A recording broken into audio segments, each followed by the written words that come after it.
This conference will now be recorded. All right, so to start off the meeting, little formality I need to read. Let's see. So as the chair of the Tilton Zoning Board, due to the COVID-19 coronavirus crisis and in accordance with the Governor Sunnu's Emergency Order number 12, pursuant to the Executive Order 2020-04, this board is authorized to meet electronically. Please note that there is no physical location to observe and listen contemporaneously to the meeting, which was authorized pursuant to Governor's order, emergency order, sorry. However, in accordance with the emergency order, this is to confirm that we are providing public access to the meeting by telephone with additional access possibilities by video or other electronic means. We are utilizing the GoToMeeting platform for this electronic meeting.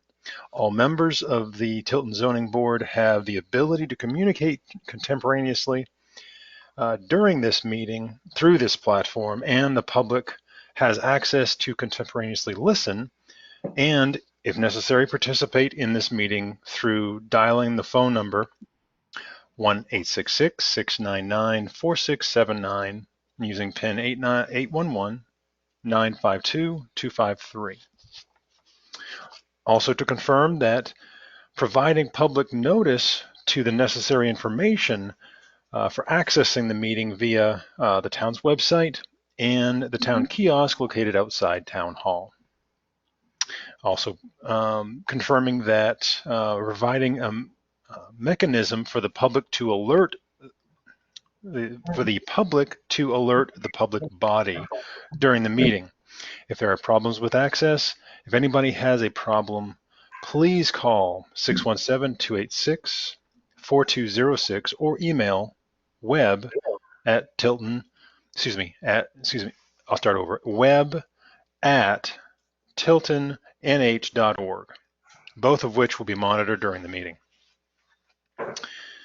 And also confirming that during the meeting, if the public is unable to access the meeting, in the event the public is unable to access the meeting, we will adjourn the meeting and have it rescheduled at that time. And also to be aware, if you are a member of the public listening in and you have questions, you will have an opportunity to speak. We will make sure there is time for you to speak. And also, anyone that is not speaking, if you could please mute your mic, just so there's no background noise. And with that, we will, one other note, we will also be doing roll call votes as we proceed through the meeting. So with that,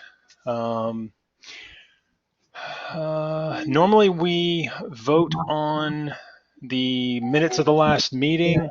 We will wait until the end of this meeting to do that, just because there was 3 cases, so we're going to move right into the cases. And we'll deal with any other business after these 3 cases.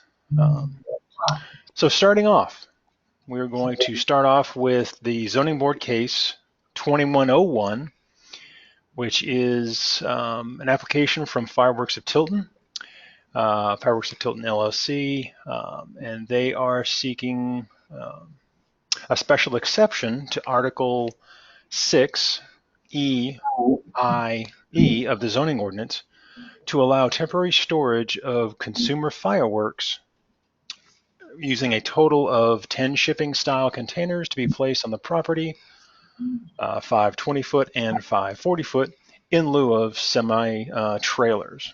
So, as common, what we'll do is have the applicant or applicant's representative speak, present their case, and we will go through that case in that manner. So is the applicant available? Yes, Chris Wyman representing Fireworks at Tilton via the Cartier Group. Okay, floor is yours, sir. Good evening, everyone. And again, my name's Chris Wyman. I'm a compliance consultant with the Cartier Group, and we've been hired by Fireworks at Tilton to aid them in their modification I'm of sorry, trying Chris. to. Chris, can you hold on a minute? Somebody needs to, can we get everyone to mute their mics other than Chris? Because we're getting some feedback. Thank you. There we go. Okay. Yeah, sounds good. Chris, go ahead. Okay, so we're representing Fireworks of Tilton in this effort to expand their current already approved temporary storage capacity on their property. So a little bit about the Cardia Group. We're a group that deals with hazardous materials and safety kind of solutions. So we try to aid clients with compliance with federal, state, and local requirements when it deals with the use, storage, handling of hazardous materials, fireworks, explosives, and overall safety issues as well. A little background about myself. Prior to working with the Cardi Group, I was actually 30 years in the New Hampshire Fire Service, and actually as a state fire marshal, I was involved in the enforcement and the approval of this type of activity on a state level. So the licensees I actually worked with as an AHJ as well. Now in retirement, I'm working with them, trying to help them expand their abilities, but at the same time comply with federal, state, and local regulations that might be confusing to them. So a little bit about what we're doing. So currently, Fireworks of Tilton has four, and this was approved back in 2015 by your board.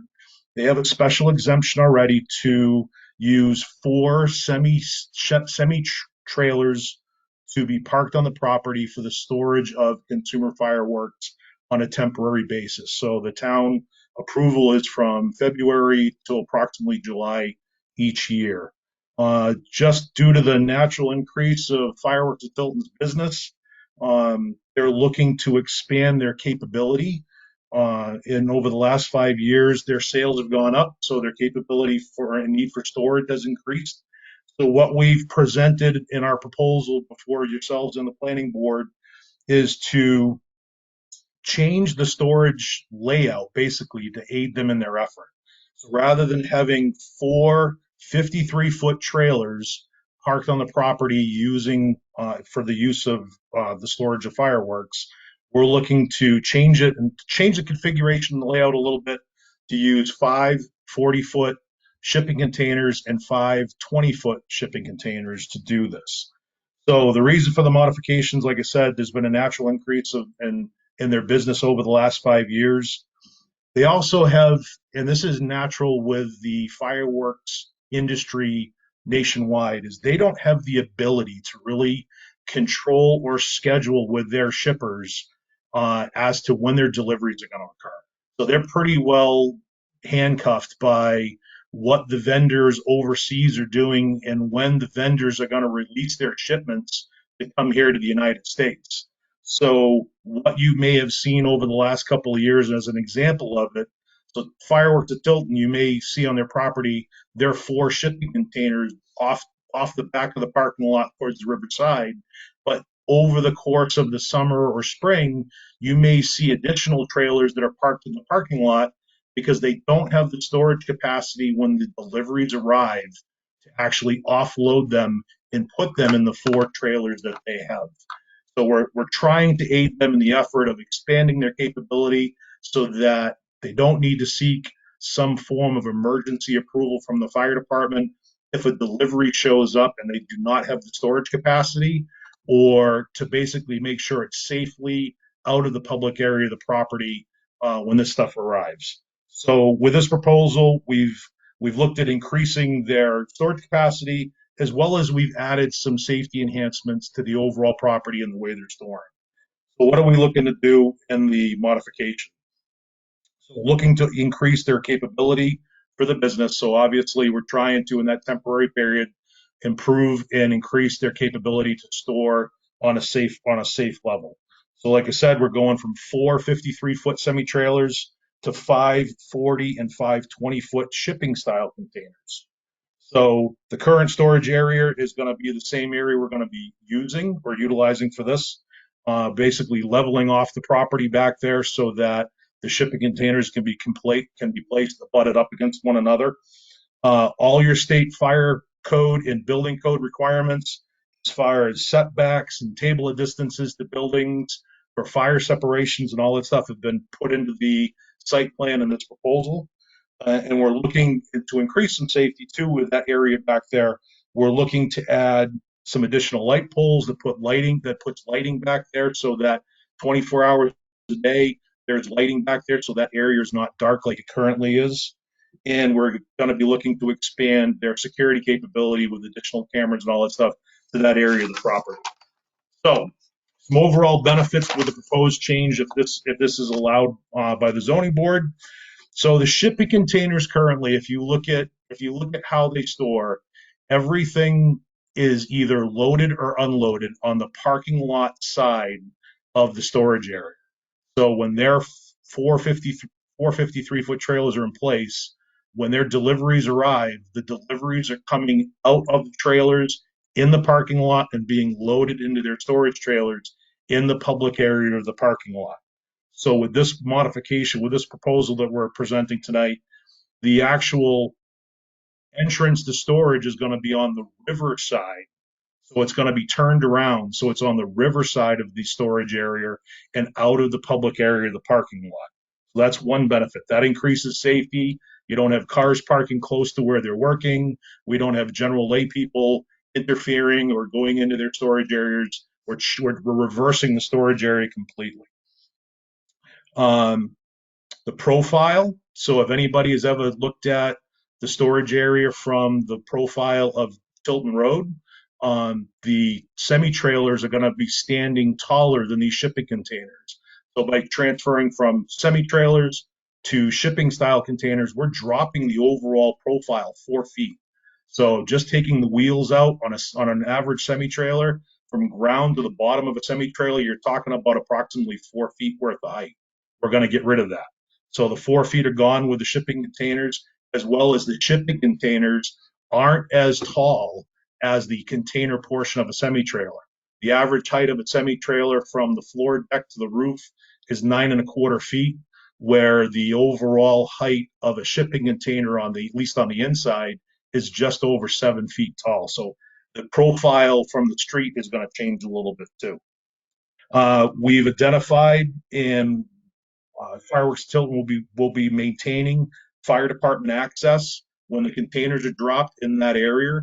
So there's going to be, and there's actually currently there now, but it's going to be maintained better, an actual fire department access road that goes from the back part of the parking lot to the front part of the parking lot.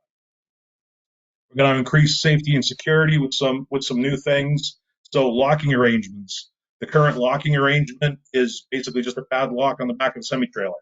We're proposing that the types of locks are going to change, as well as the security of the lock. So we're going to, kind of like with explosive magazines, these containers are going to have hooded locks. So there's actually going to be a steel cup that's encompassing the lock. So you're not going to be able to easily get a set of bolt cutters or any type of cutter in to cut the locks off. So types of locks are going to be going from regular master type locks to a forged steel with a set size on the shackle, so it's more difficult to breach. Storage will no longer rest on the wheels of the vehicle. So with a shipping container, the wheels are gone, and the containers are going to be able to be leveled to the ground when they're dropped for that 6-month period of time. That's going to aid the safety inside of the containers themselves, only because storage heights currently in the trailer, if Alan goes up to almost 9 feet in that trailer, if those trailers are uneven, the storage stacks of the product can fall over, damaging the product and potentially creating a safety issue. Unscheduled deliveries, by changing from only 4 trailers up to the possibility of having 10 there, the unscheduled deliveries are going to actually have a place to go.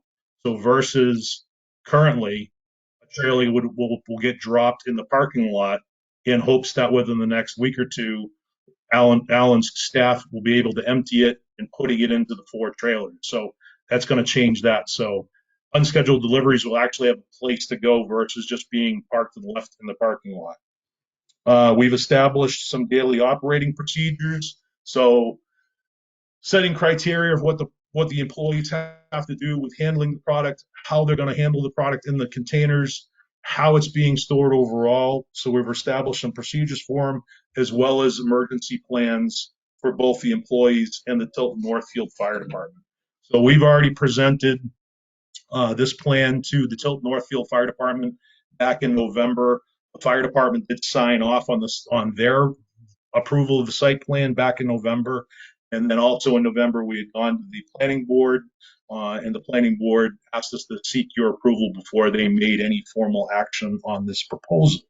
So those are some of the things we're looking to do and some overall benefits and how we're planning on working this modification. And if you guys have any questions, by all means, let me know. Okay. Well, thanks, Chris. So what we'll do is the board members, if you have any questions for Chris, we'll handle that now.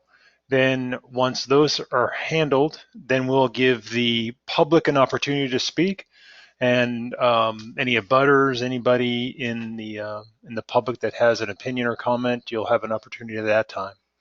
So right now, any zoning board members, do you have any questions for Chris?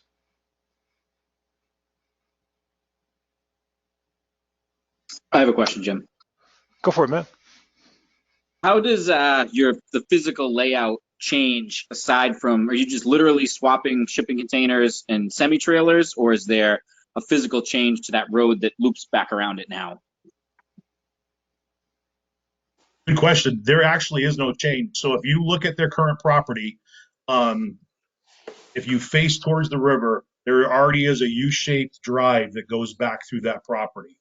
So if you look at it from the ground, looking towards the Kentucky Fried Chicken side, the four trailers already now are parked would be to the north side of that road to the right.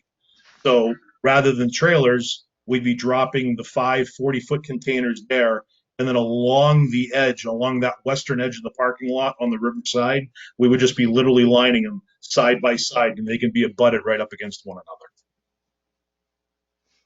Okay, so there's no physical change to the lot at all? No, actually not at all. Just the configuration of the trailers. Thank you.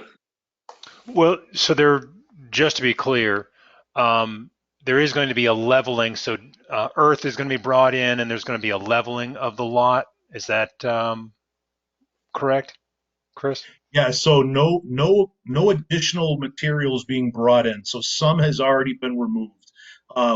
Working with your code enforcement officer, we've already leveled the lot. So if you were to go back there now, it dips. Once you get to the back of the parking lot, it dips down towards the river, and there was already basically a level space below the parking lot there, but it was pretty uneven. So in order to make this work right and level those containers, we've actually had to level that space that is within the confines of the parking lot and that fire department access road. That already's been done and was approved by your code enforcement officer. Okay.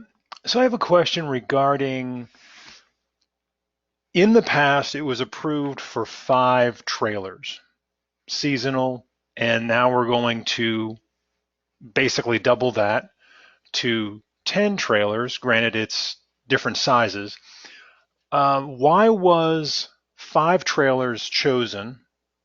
Why are 10 trailers now chosen? Is it just a sheer volume of business, or is there another standard or code or something else that you've gone from 5 to 10? Well, I can't speak specifically. So in 2015, when this special exemption was originally approved, so I was the approver for the state fire marshal's office. So my understanding in 2015 is that the Tilton Northfield Fire Department may have wanted to limit the number of containers there for, again, whatever their reason was back then. The codes actually haven't changed. So all as I've done in this role is looked at what is the site capable of handling.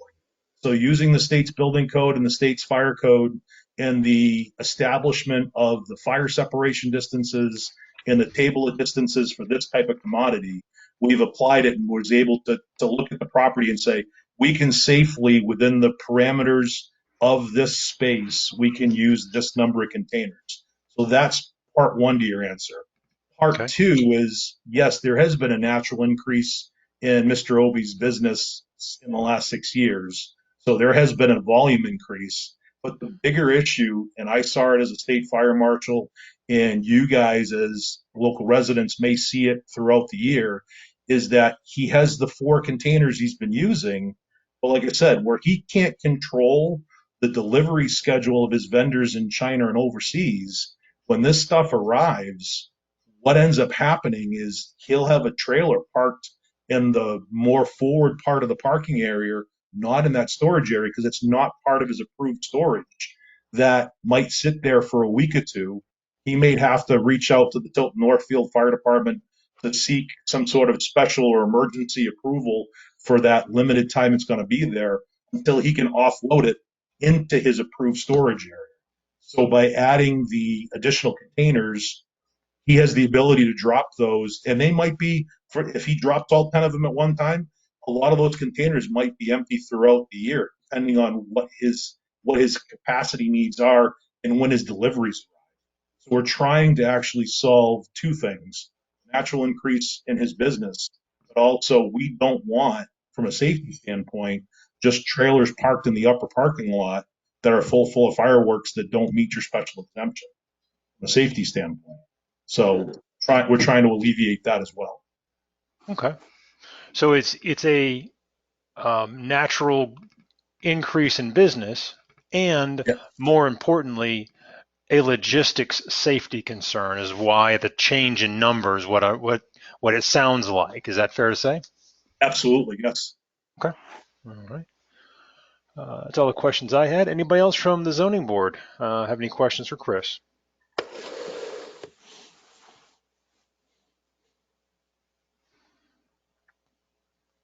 Jim, I have Anybody? a couple of questions. Yeah, go for it. First, with the containers being turned around, are you making it more available for someone to be able to break into the trailers where the doors are in the back, not the front, so they're not going to be seen from the roadside? All right. So to answer that one, can we do That's one a question at concern a I would time? have. So Yeah, can I that'd be answer good. One If I question at a understood you time. correctly.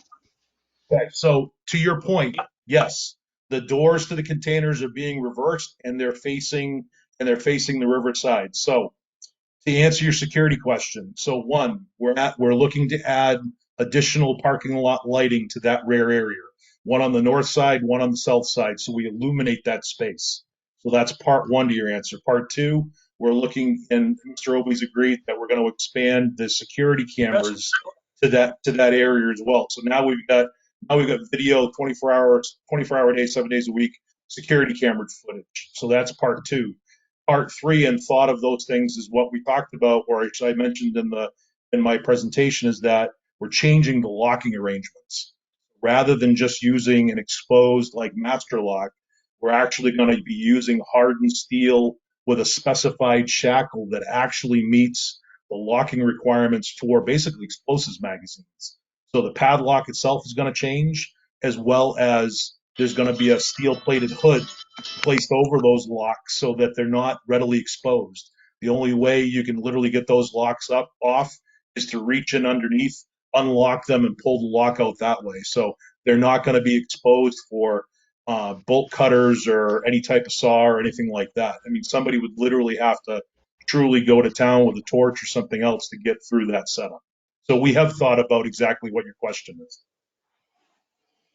Chris, I missed the whole first point of your response. I don't know if everyone else was muddled, but mine was. I didn't hear it at all. Scott, are you still having audio issues? Well, it was just when he first started talking about the back of the units. All I heard was mumbling. Okay. I don't know if I was picking up somebody's mic or something. I don't know. Maybe. How about now? Can you hear me now, sir? I can hear you loud and clear, Chris. I do. Thank I hear you now. Yep. Okay, so the first part to your question is, so reversing the trailers, absolutely. That's what we're looking to do. By reversing them, we're taking the handling of the product out of the public area of the parking lot, and we're turning it basically to a non-public public area. That's the idea behind it. So security part. We're looking to add in this proposal 2 light poles, so 2 parking lot light poles to the north and south of that storage area. That's part of our proposal. Also expanding the current security camera capability for 24-hour, 7-day-a-week camera coverage in that same general area. And on top of that, we're changing the locking arrangement on the trailers from what it currently is. Right now, it's basically any type of master type lock applied to the back of the trailer and the locking hasp. This new arrangement would be hardened steel locks. These locks are the same type Okay, that are and approved by. as far, Go ahead. Go ahead, Scott. sorry, Chris, I thought you were done.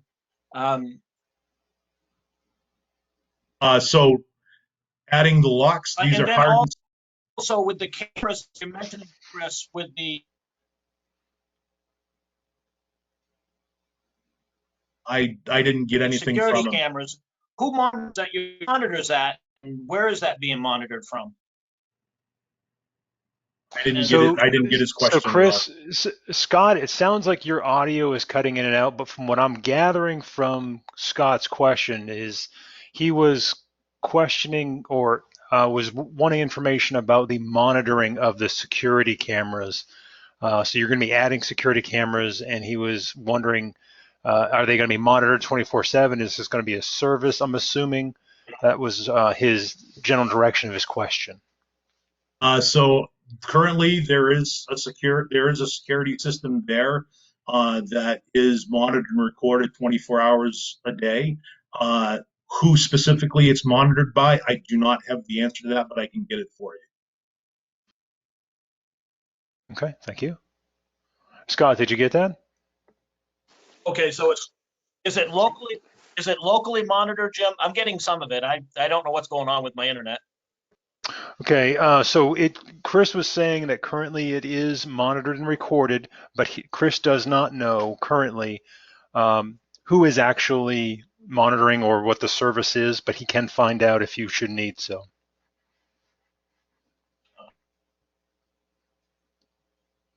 The other question, couple other concerns that I have in questions.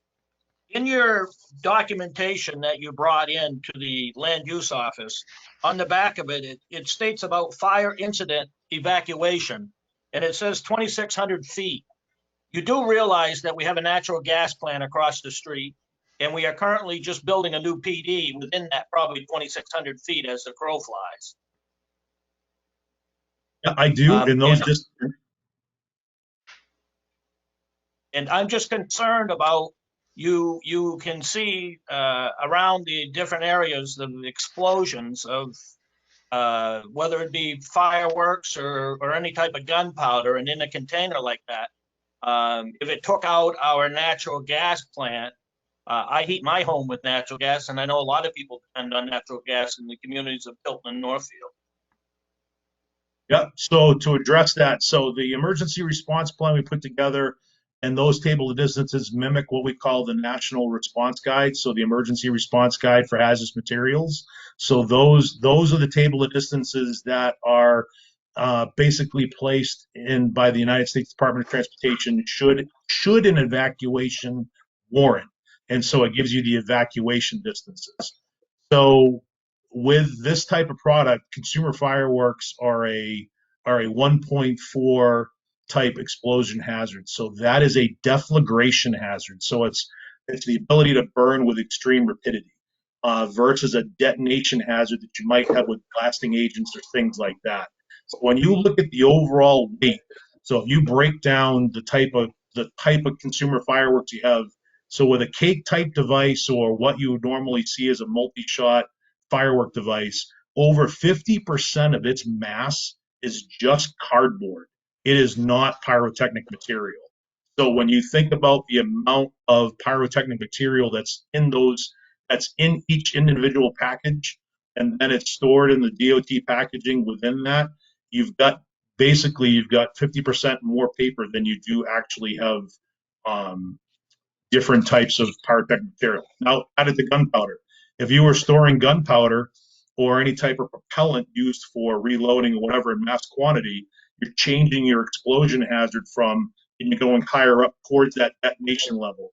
So if you got mass quantities of black powder or propellant or whatever, you're not in the 1.4 category anymore. You're going towards 1.2, 1.3, and depending on the amount, up to including 1.1, which is truly a detonation hazard. So I do understand where you're getting at. Our plan does use, so the National Fire Protection Association codes that we use, NFPA 1124 and the International Building Code, this storage fits well within the fire separation step backs and the table of distances established by those national codes. Jim, I have a couple of more questions. Yeah, go First, for Chris, will the trailers be butted aside one another, or is there going to be spacing between the trailers when they're on the site? They are butted right against one another. Basically, that's what Okay. the space would allow. All right. And then concern I have when I'm reading, and I go back to the fire, as far as having a fire with the fireworks. On your page 2 of that same document, I know that the actual building there is hardwired to the pump station of the water district in the event that they have a fire that goes on there. It kicks on at least one pump at the water pump station on 140. If that was required with the fireworks that are inside that building, and I look at this, and you're going to have to explain to me how 3 2.5-gallon jugs is going to contain 10 containers. As a layperson, you're going to have to educate us on this because it doesn't make any sense to me. Sure. So the buildings, so any type of storage or any building that you look at involving consumer fireworks, if you look in the building code, it meets what's known as an H3 or a high hazard group 3 type occupancy. So inside of an occupied building, so the retail store is an occupied building. That, and I was of the state fire marshal that approved that building when it was built. That building is set up for a type 3, H3, it's an H3 structure. And with H3 occupied buildings, they have to be fully sprinklered, meeting the extra hazard standard for fire sprinkler systems.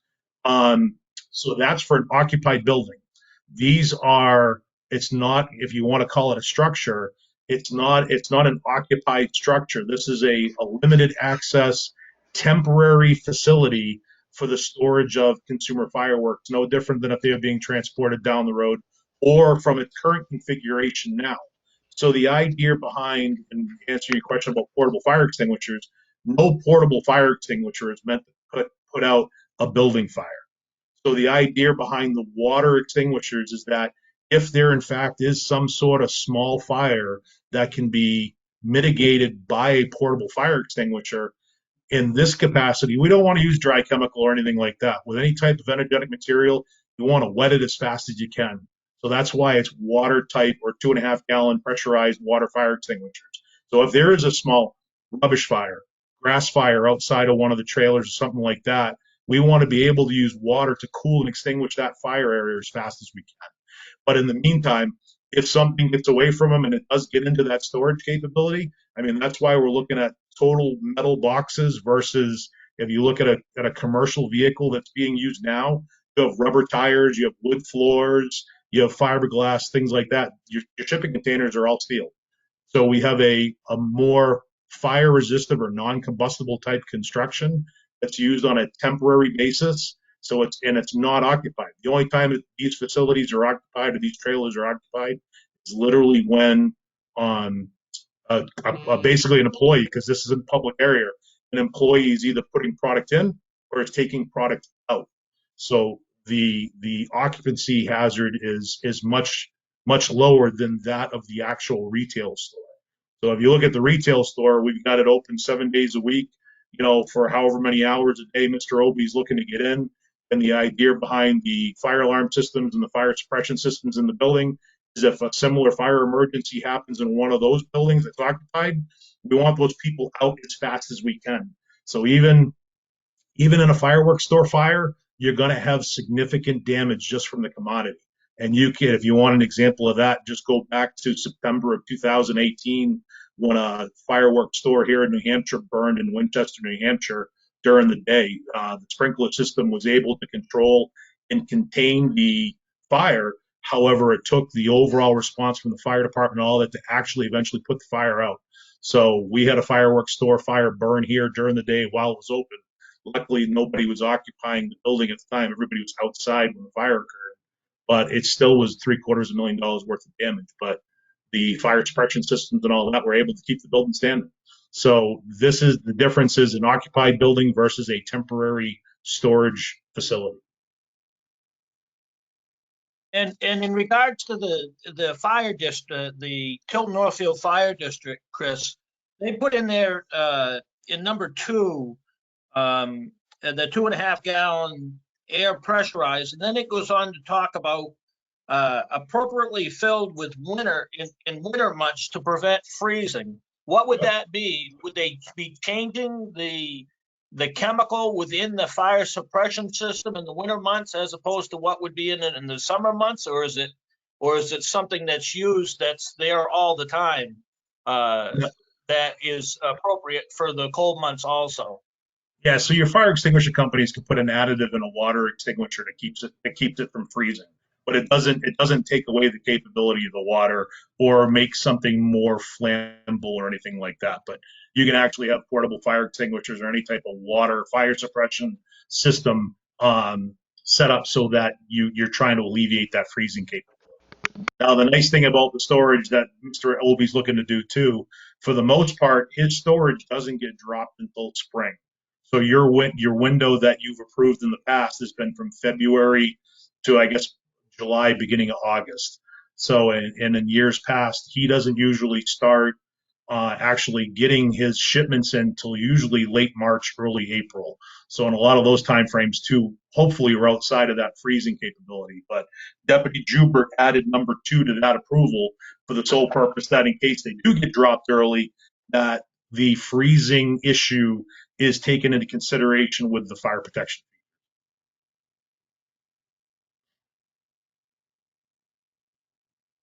And how often are these devices checked, Chris? Is there a recommendation on that?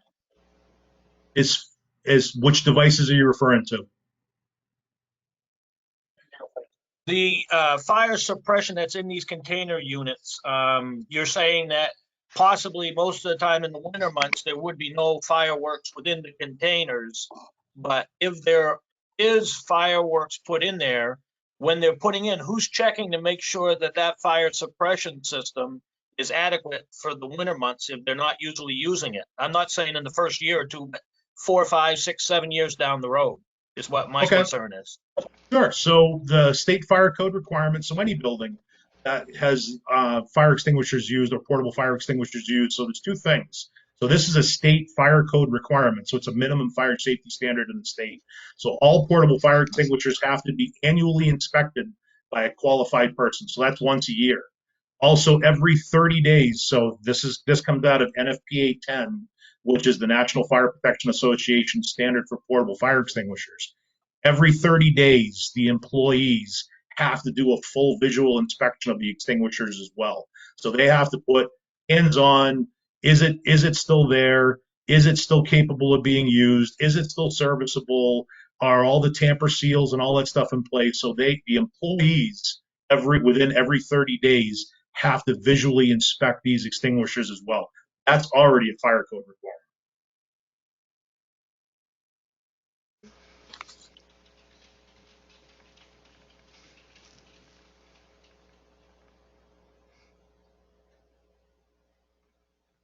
And did you say that these were going to be all brand new containers that are going to be placed there, Chris?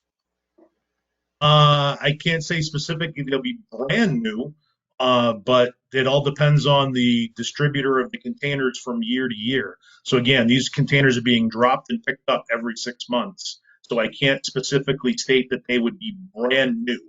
But we have, Alan has talked to the shipping container provider about the steel hoods and making sure that the locking areas are provided with those steel hoods for security purposes. But I can't state specifically they'll be brand new. But you're not, I guess I'm misunderstanding this, and Chris, it's not going to be 5 40-foot containers placed and then 5 20-foot containers placed. They're going to come in and out of there as they're delivered with the product in them. Is that correct? No. So the containers, the capability would be to have 5 40-foot and 5 20-foot trailers there on the property for the 6-month period. So the trailers, the containers themselves would be provided, be rented by Fireworks of Tilton.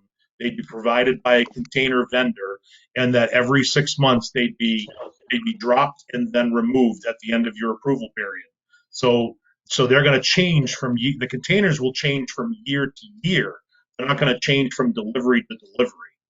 So that's why I'm saying they may not necessarily be brand new.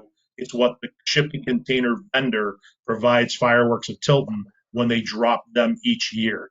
So once they're dropped, then as his deliveries arrive, the tractor trailers that are bringing his deliveries will be emptied into those 540 and 520-foot containers.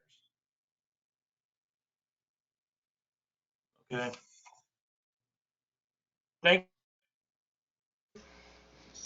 you.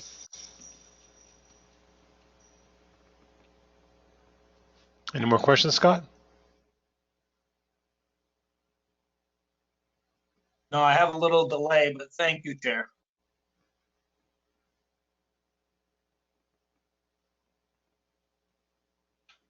So you're all set, Scott?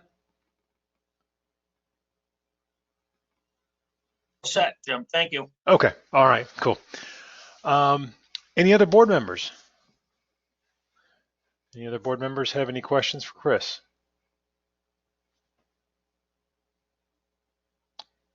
I see Matt shaking his head. Thank you, Matt. Okay, so what I'll do now is I'd like to open it up to public comment. Any abutters, any public person here at the meeting, you're welcome to speak up, provide your comments or questions. But one thing we do ask, when you do speak up, and like I said, you're welcome to, please provide your name and your address. Okay? So I'll open it up to public comment now.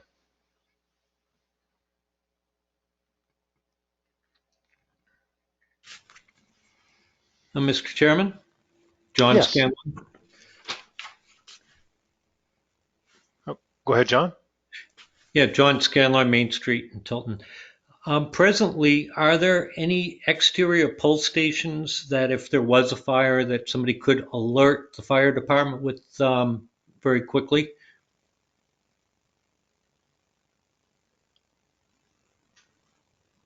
Chris, did you hear that? Question was regarding exterior pull stations. I do not believe there are any exterior pull stations in that storage area now, because like I said, it's a temporary use as it's currently approved. So that would be for a more permanent installation. Well, I guess what I was thinking is on the exterior of the other building, so that if there was even, like a small fire, that somebody could just pull a pull station in case there's something wrong with, signals with cell phones, or maybe somebody thought somebody else called or something that would, automatically pull and do that. The other question is in the monitoring. Now, specifically, when you say monitoring, does that mean somebody is physically watching it or it's monitored by a recorder? So Mr. Allen has a fire alarm system and a security system that is monitored. So his fire alarm system and everything goes to a central receiving point. I don't know the name of the actual monitoring service off the top of my head, and he wasn't available tonight. So, but his system is monitored 24 hours a day. I was referring to the cameras, sorry. Are they physically monitored? Like, is somebody watching to make sure? Because somebody was breaking into the trailer. If you had a burglar alarm system on it, it would sound an alarm, alert the police or fire or whatever, and they'd show up. With a camera system, somebody needs to be staring at that screen to make sure nobody's tinkering with them. And if anybody's not physically watching 24/7, it isn't really monitored, it's just recorded. So I don't have an answer to that. So I don't know if the videos themselves are monitored or not. Its security system and its fire alarm system I know are, but I can't specifically answer if the video is monitored. It is recorded. it's recorded, yeah. Yeah, thanks. You're welcome. Thank you, John. Any other public comment or question?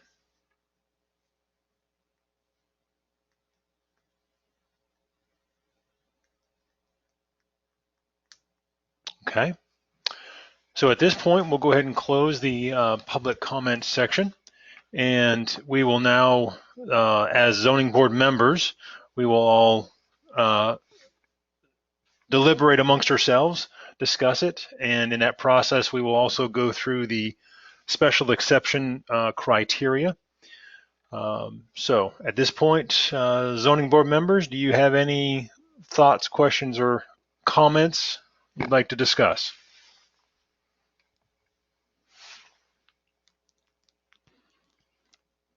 Eric, can you go down through, are they looking, I was looking through my packet and I don't have all the pages of the application. All I've got is the first page.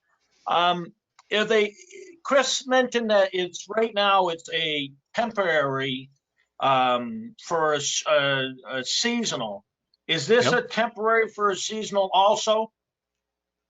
Yes. I just don't have that in my packet. Yeah. So what they were doing, what they've been approved for, is 5 semi-truck trailers each season. So the season February through August, the trucks would arrive, they'd stay there that whole period of time. At the end of that time, the storage vehicles would then leave. This is going to be the same thing, just containers and more of them. Same time frame, February, August, and there's going to be 5 20-foots and 5 40-foots, all dropped at the same time, well, probably within a few days, and then all removed at about the same time. But again, seasonal is the emphasis here and not permanent. Does that make sense, Scott? It does, Chair. Okay. In regards to the liability, is there more liability because there's more fireworks going to be stored on the site than what there has in the past? Or is that a mute issue? Are you speaking more towards liability insurance, or just the general liability? Well, I'm saying just the general liability. I mean, I don't know. I mean, if there is an issue, and he has in the past only had 4 trailers, and now he's got 10. You got a lot more material, I would assume. But Chris can probably give us a better idea on that. But is there a lot more? It sounds like he's after, if I'm not mistaken, when Chris was speaking, that he wants to bring in a lot more product on site to have during the season when he's selling it. And so there'd be more stored there than what has been in the past, if I'm not mistaken, correct? That is true. And I've also heard from a question I asked Chris, I heard it was not necessarily an increased volume of material, although that might be the case. It's to also better handle and more safely handle the ebbs and flows and bulk shipments versus no shipment and all of that fluctuation. So Chris, do you have any further insight on that as far as, as the volume of material on site possibly is higher, what's the business's liability on that larger volume of material?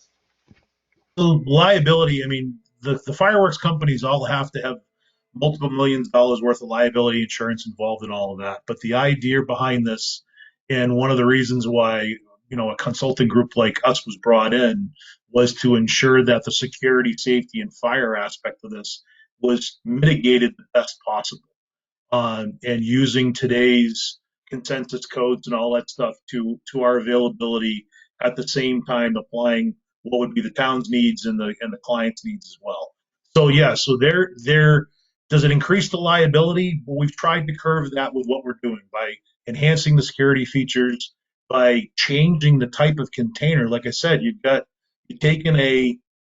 taking semi-trailers out of the mix. We're taking and using metal shipping containers. So we've taken out fire hazards that are part of it too.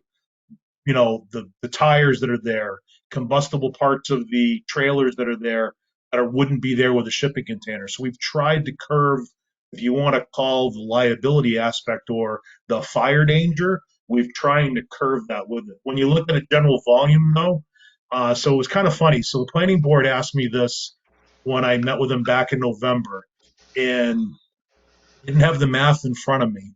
But if you actually break down the math, and so one of the planning board members had a great question for me. I didn't have the answer. And so he asked me about the actual size of the containers versus the trailers and what was the volume aspect. So when you look at a 53-foot trailer and you compare the internal dimensions, that of a shipping container. So when you get done looking at the 53-foot trailers and then the 10 shipping containers that are smaller in length, smaller in height, smaller in interior size, the actual volume comes out about equal, believe it or not. So because you're looking at semi trailers that the internal dimensions 52 feet long, 8.3 feet wide, and they're 9.25 feet tall. This is the interior dimensions. And then if we look at a 40-foot container, it's 39.5 feet long on the inside, 7.9 feet wide, and 7.10 feet tall. And that's for the 40s. So, and then on top of that, in the containers, because it's a metal container, there has to be a 1 foot airspace on the top so that the product doesn't sit directly in contact with that nice hot metal roof that you see in the summertime. So there has to be an air gap there, so you don't get any breakdown of the product, as well as there's minimum aisle widths that have to be maintained as well, so that any worker that's bringing product in, just like in a building or a store, you have to have basically an exit path or an egress path clear and maintained. These trailers have to have that too. So with all that taken into consideration and comparing those 540s and 520s to 553-foot trailers, that volume question, believe it or not, the volume's not that far off. Interesting.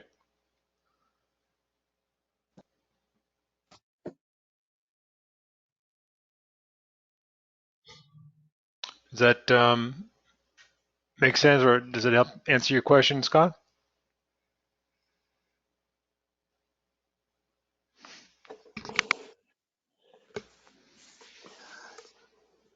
Scott?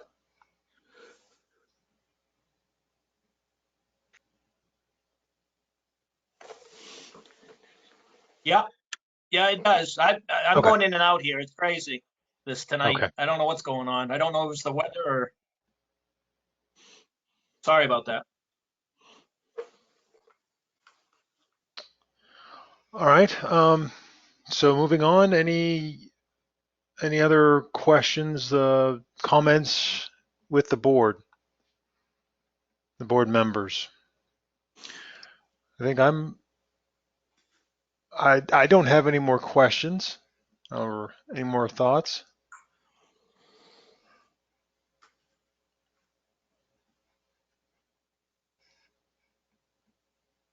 Matt, anything? Jim, I have one question, quick one. Okay. Go ahead, Scott. This is to Chris. So if I understood you correctly, Chris, you're saying the type of fireworks, the class 3 or whatever the number, 1.3 or whatever you put in, is not an explosive like a boom type. It's more of the type that burns and then goes and shoots up or whatever. So there would be, these trailers are not likely to explode like you can see on the internet showing some of these container trailers exploding. Right. So Yeah, so you're talking about a 1.4 explosive material. So that's what the explosion hazard is. So 1.4 is the same to prepared, manufactured small arms, ammunition, things like that. So this is 1.4 means it's a deflagration hazard. So it can burn with extreme rapidity. So when it starts to burn, yeah, the fireworks are going to go off and all that, but this isn't. So this is consumer-based product. So it does not have the same explosive composition in volume that you would see in a professional product. That would be a different story, and that's when we go from 1.4 explosion hazard to a 1.3 explosion hazard, and the requirements go from a storage like we're talking about here tonight to actually being stored in explosives magazines under a completely different standard. So like I said, so 1.4 is your explosion hazard for consumer fireworks. And like I said, when you look at the average consumer fireworks device, 50% of its mass is cardboard and paper, not pyrotechnic material. Okay, thank you, Chris. That rest assures my concern about the natural gas plant across the street. Yeah, and when we did the plan review Did and you hear when we did the site plan, that was definitely something we looked at and made sure that we had the right distances and all that stuff from that to ensure that wasn't going to be a problem. But yes, we did look at that as well. That was a concern of ours as well. Thank you. Thank I'm you. all set. Okay. Thanks, Scott. Eric, anything? No, I'm all set. I was listening to all of this, though I've been having the same problem Scott has. I've been basically getting booted out, kicked in and out of this. Hmm. So have you got enough information, do you think? I think so. I was Okay. able to be there for most of it, but honestly, I probably missed a good 10 minutes. Okay.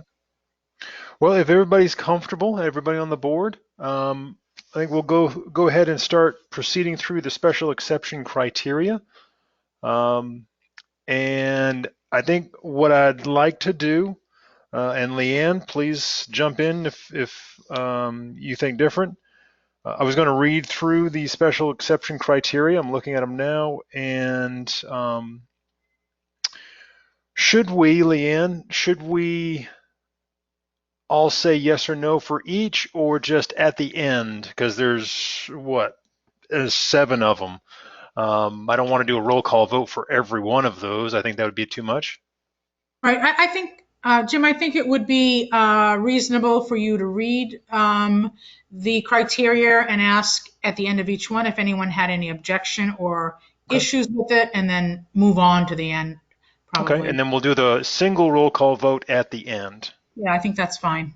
Okay, that works. So reading through, starting off, the specific site is an appropriate location for such a use. I think it is. Scott, Eric, Matt? I agree. Okay. Eric, Scott?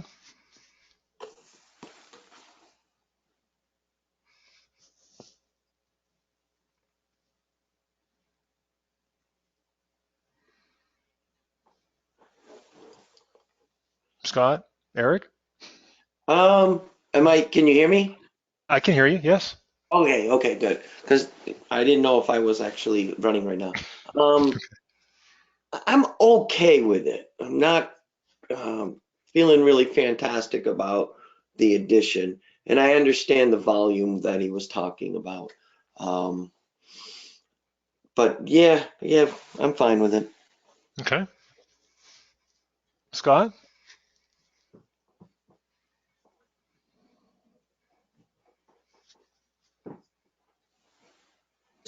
I'm fine with it. It seems, as Chris said, it's about the same amount of volume between the 5 units that they currently have, and I do agree that putting them on the ground and not having them with somebody could build a fire underneath it, like a tractor trailer, versus this, it's going to be harder for someone to get underneath and start a fire that would burn up into the unit. So I see that, and I guess with Chris's explanation of a couple of things, it's made my mind at ease on some of the concerns that I had, for sure. Okay. Yeah, I think that the direction, the site plan, the containers on the ground, all metal. I mean, there's a lot of positives here. So yeah, I think the site, again, my opinion is that it's appropriate location for such a use. Moving on to the next one, it's 11.4.3. No factual evidence is found that the property values in the district will be reduced due to incompatible land use by such a use. Um, any board members? I don't see an issue with that. There's no significant change between what's already happening and what they're proposing now. Yeah, the volume doesn't sound like it's a huge increase in volume. We're not going from a newsstand to a production warehouse. So yeah, I don't think it's going to be a significant impact to the values. Yeah, I agree. I agree. Okay. Scott?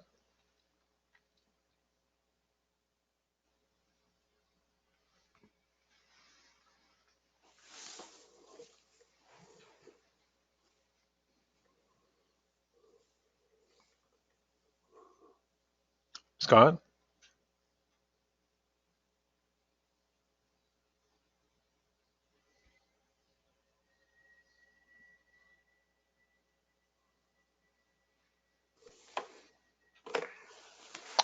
You there, Scott?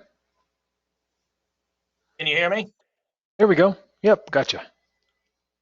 Can you hear me? Yes, we can hear Yeah, you, I'm Scott. fine with it. I've got this bad a connection there. Yeah, Okay. so All right. Well, sorry I'll about keep that. asking you. I'll keep asking you. I'll keep calling your name till I get a response.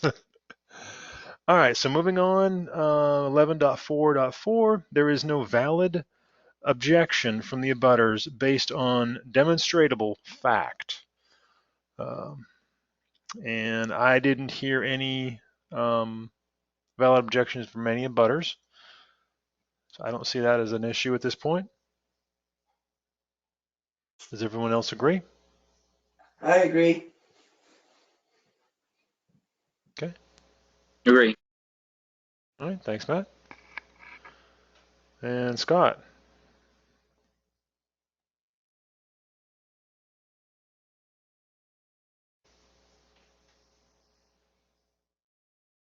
Scott?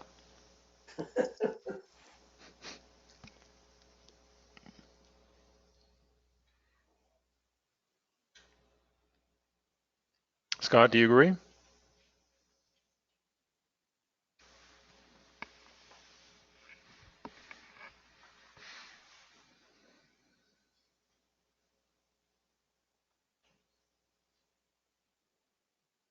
Scott?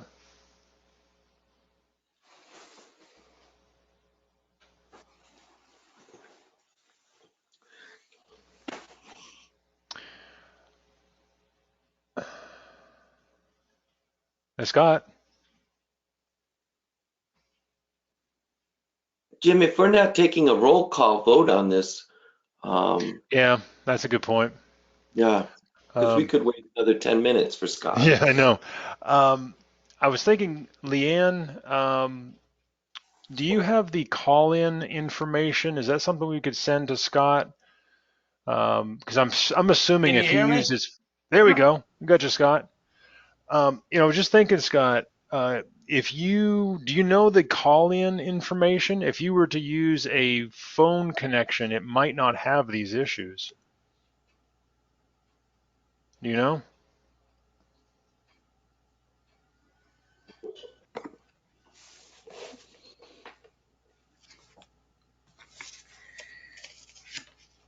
I don't have that. Where we sent that? It's on oh, sorry, hold on. Yeah, it's Um, on the agenda and on the website. I can give it to you. Hold on. okay. Let me grab it off the agenda. You have it on over there. Do you have it, Janice? The number? Uh, you can call, you can dial in using 866 899 4679. I don't know if you got that. Tell them Yep. it's right on the, yeah, okay. And then it's right on the agenda. And then there's a code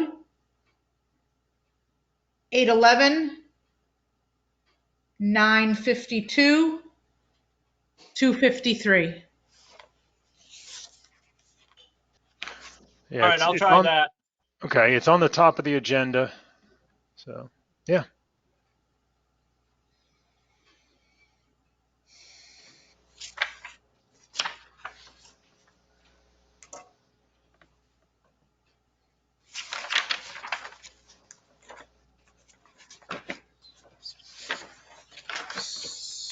We'll give him a few moments to get reconnected. One question I did have, Leanne, on 11.4.5, one of the special exception criteria says no nuisance or hazard is involved. Everything we're talking about with this is a hazard. So I am assuming that's not the spirit of what that's talking about. My guess is, and this is my question, by doing the activity that we're talking about, it is presenting a hazard. And that's not the case here. We're actually trying to mitigate hazards. Correct. So just because the word hazard is there doesn't mean that that's a problem here. Is that Right. fair So to say? they're managing or mitigating the risk, right? In the way that Right. Chris has presented the handling of this. So Yeah. you need to decide whether or not they have met that challenge, right? Okay. So Okay. I think Scott, I just saw him arrive by phone. Are you there, Scott, now? Just said arrive, so I don't. Okay. Now his mic is still muted. There we Well, go. Mike shows on right now, Yep. so Now it does. yep, Now, yep, we can hear him. Yep, You can got hear me, you, Scott? Scott. can you hear me? Yeah. Yep. How's the signal? Okay, I can hear you now. Yep. Okay. Yep. Great. So we'll pick Okay. up where we left off. Fight. 11.4.4, there is no valid objection from the abutters based upon demonstrable fact. Do you agree with that, Scott? Yes, I do. Okay. And while you were disconnecting and trying to reconnect, I had a question for Leanne regarding 11.4.5, which states, no nuisance or hazard is involved. Well, the kind of a chuckle is that's what we're talking about is hazards here with the fireworks. But the question for us as board members is, has this plan, have they presented a plan to mitigate the hazards involved in the fireworks appropriately based upon our, I guess, our opinion? So that's the kind of the question here because we're talking about a hazard. Um, so I think that there is appropriate mitigation of hazards. So I don't think there are any serious hazards that aren't already been addressed with this plan. It seems to me like it's actually an improvement over what sits now as far as hazard mitigation. Yeah, I would agree. I would agree also.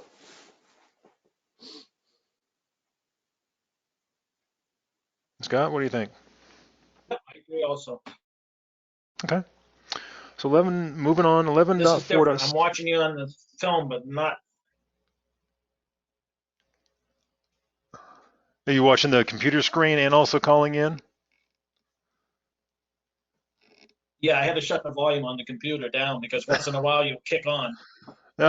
Okay. So moving on to 11.4.6, adequate and appropriate facilities will be provided for the proper operation of the proposed use.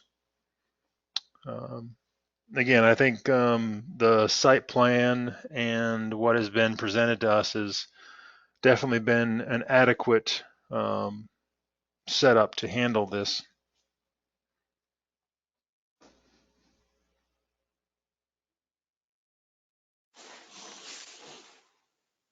Eric, Matt, Scott? I guess my only like the site. Are we talking about the site plan right now? Is that what you're saying?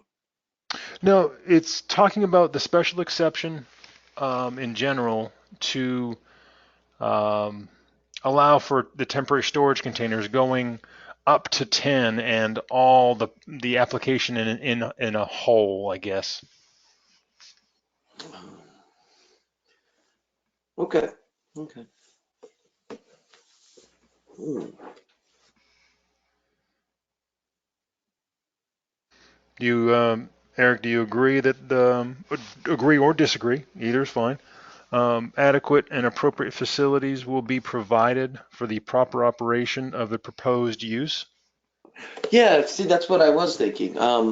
So it was discussed that there would be additional lighting put in. So Yeah. I'm taking it that that wasn't just like an idea, that is part of the plan, that lighting will be provided to, you know, not encourage the idea that there's sight unseen. Right. Yeah, and I see Chris nodding his head. Yes. So, yeah, that the site lighting is part of the plan as a whole. That is a an important part of this product or yeah, site plan. That's Okay. my understanding as well. Okay. Yeah, Okay. if I can just add, Jim, because this is Yeah, going to go for it. go this is going to go through planning board approval, and they will look at the lighting and those issues as well. So we'll make sure we Okay. make note of those for the planning board's site plan approval. Okay. Okay. Good. Scott.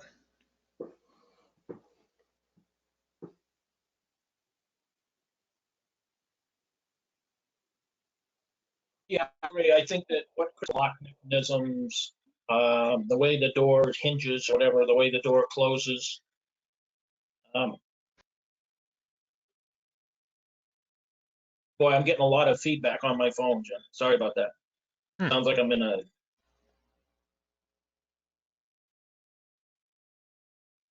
But I do agree that I Scott, it might be best if you turn off the microphone on the computer and just speak to the telephone. think the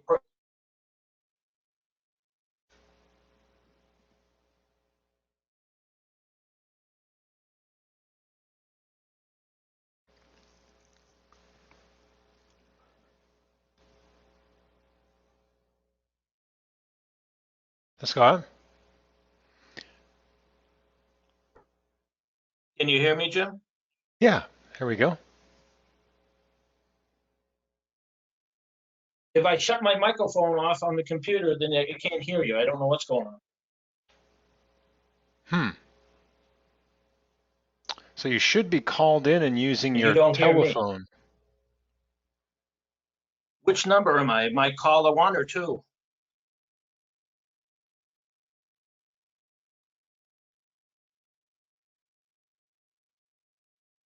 I don't know. I don't know either. Well, now that we can hear you, what's your thoughts on the adequate and appropriate facilities will be provided for the proper operation of the proposed use? I agree. I think Chris has provided that. Okay. Um, Moving on to 11.4.7, there is adequate area for safe and sanitary sewage disposal. I don't really think that applies here, so I'm going to say there is because we're not touching the existing building with this, so that sewage disposal would be likely the existing building. So I'm going to say yes.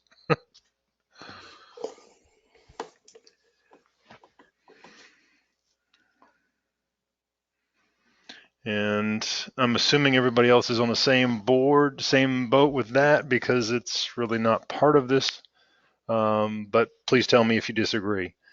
I'm going to move on to 11.4.8. Operations in conjunction with such a use shall not be more objectionable to nearby properties by reason of noise, fumes, odor, or vibration that would be the operation of any permitted use in the district which are not subject to special exception procedures.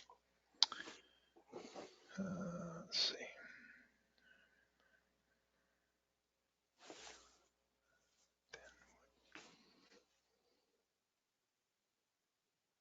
So I guess to say that in a different way, what this is asking is, by the approval of this special exception or the operation of this special exception, it's not going to be any worse than the operation of this if the special exception wasn't in play here. So they're not asking for anything that is going to be causing any more worse or detrimental nuisance if this special exception was to pass. So I agree that that is the case, that that's not any worse. I'm with you, Jim. Yeah, I agree, Jim. Okay. And Scott? I agree, Jim. Okay. We've gone through all of the criteria for the special exception. Would anybody like to make a motion?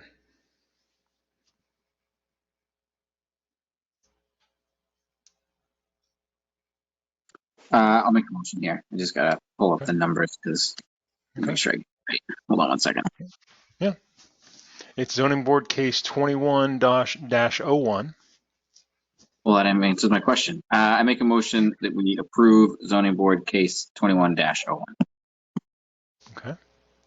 I second that. All in favor? Hey, can we just put a little more specificity in that, Matt? I'm sorry. If you can just put for a special exception and just state it publicly, special exception from Article.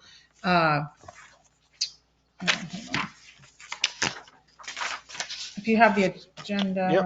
yeah, you can do them in section. I guess, Matt, I think you might need to pull up the agenda.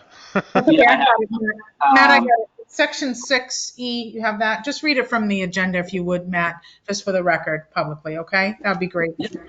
Absolutely. I make a motion that we approve the zoning board case 21-01, special exception of Article 6E.1.E of the zoning ordinance. Okay. And I second that. All right. Any other comment before we vote on it?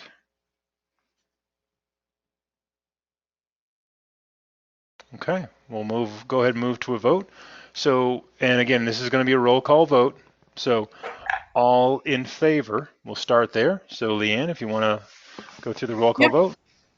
So Eric Usinger, I approve. Scott Davis, I approve.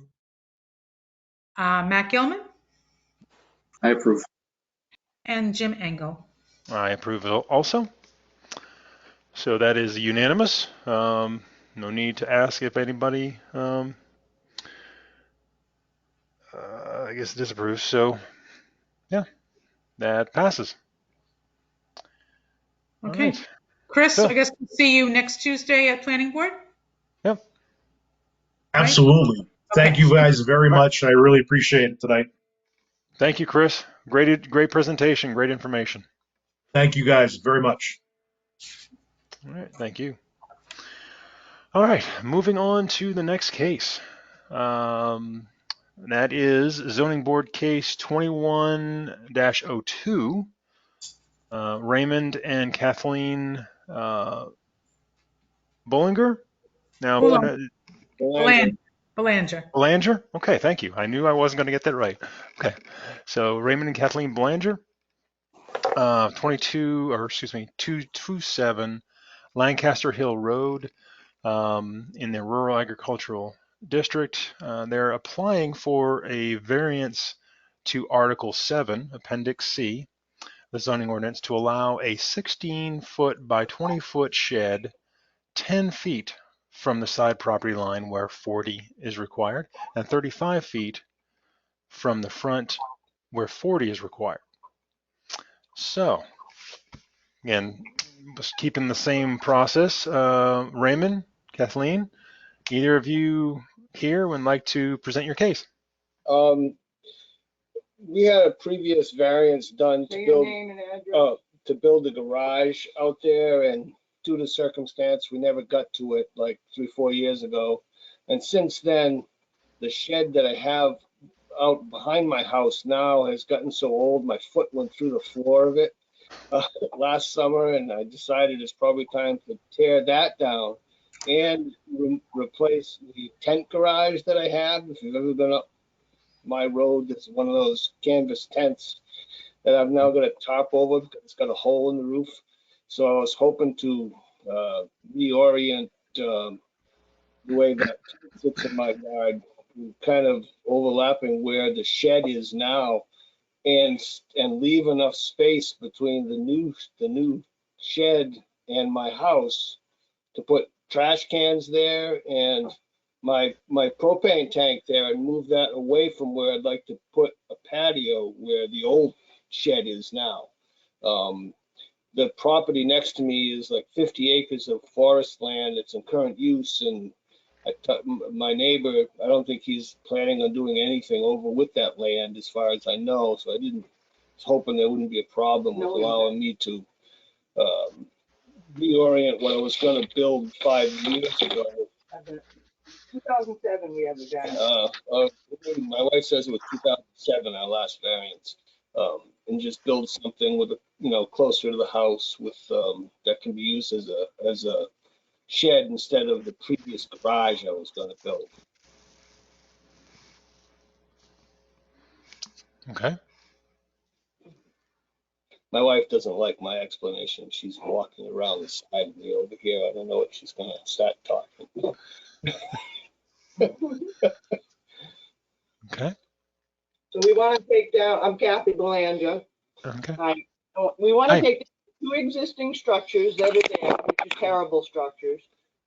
And instead of having a garage oriented the way we wanted in 07, we turned the building. We want a shed that's 16 by 20. And the variance we got in 07 doesn't quite give us enough space between what we want now and our home. It ended up being like a 6-foot space with the old variance, the 07 variance.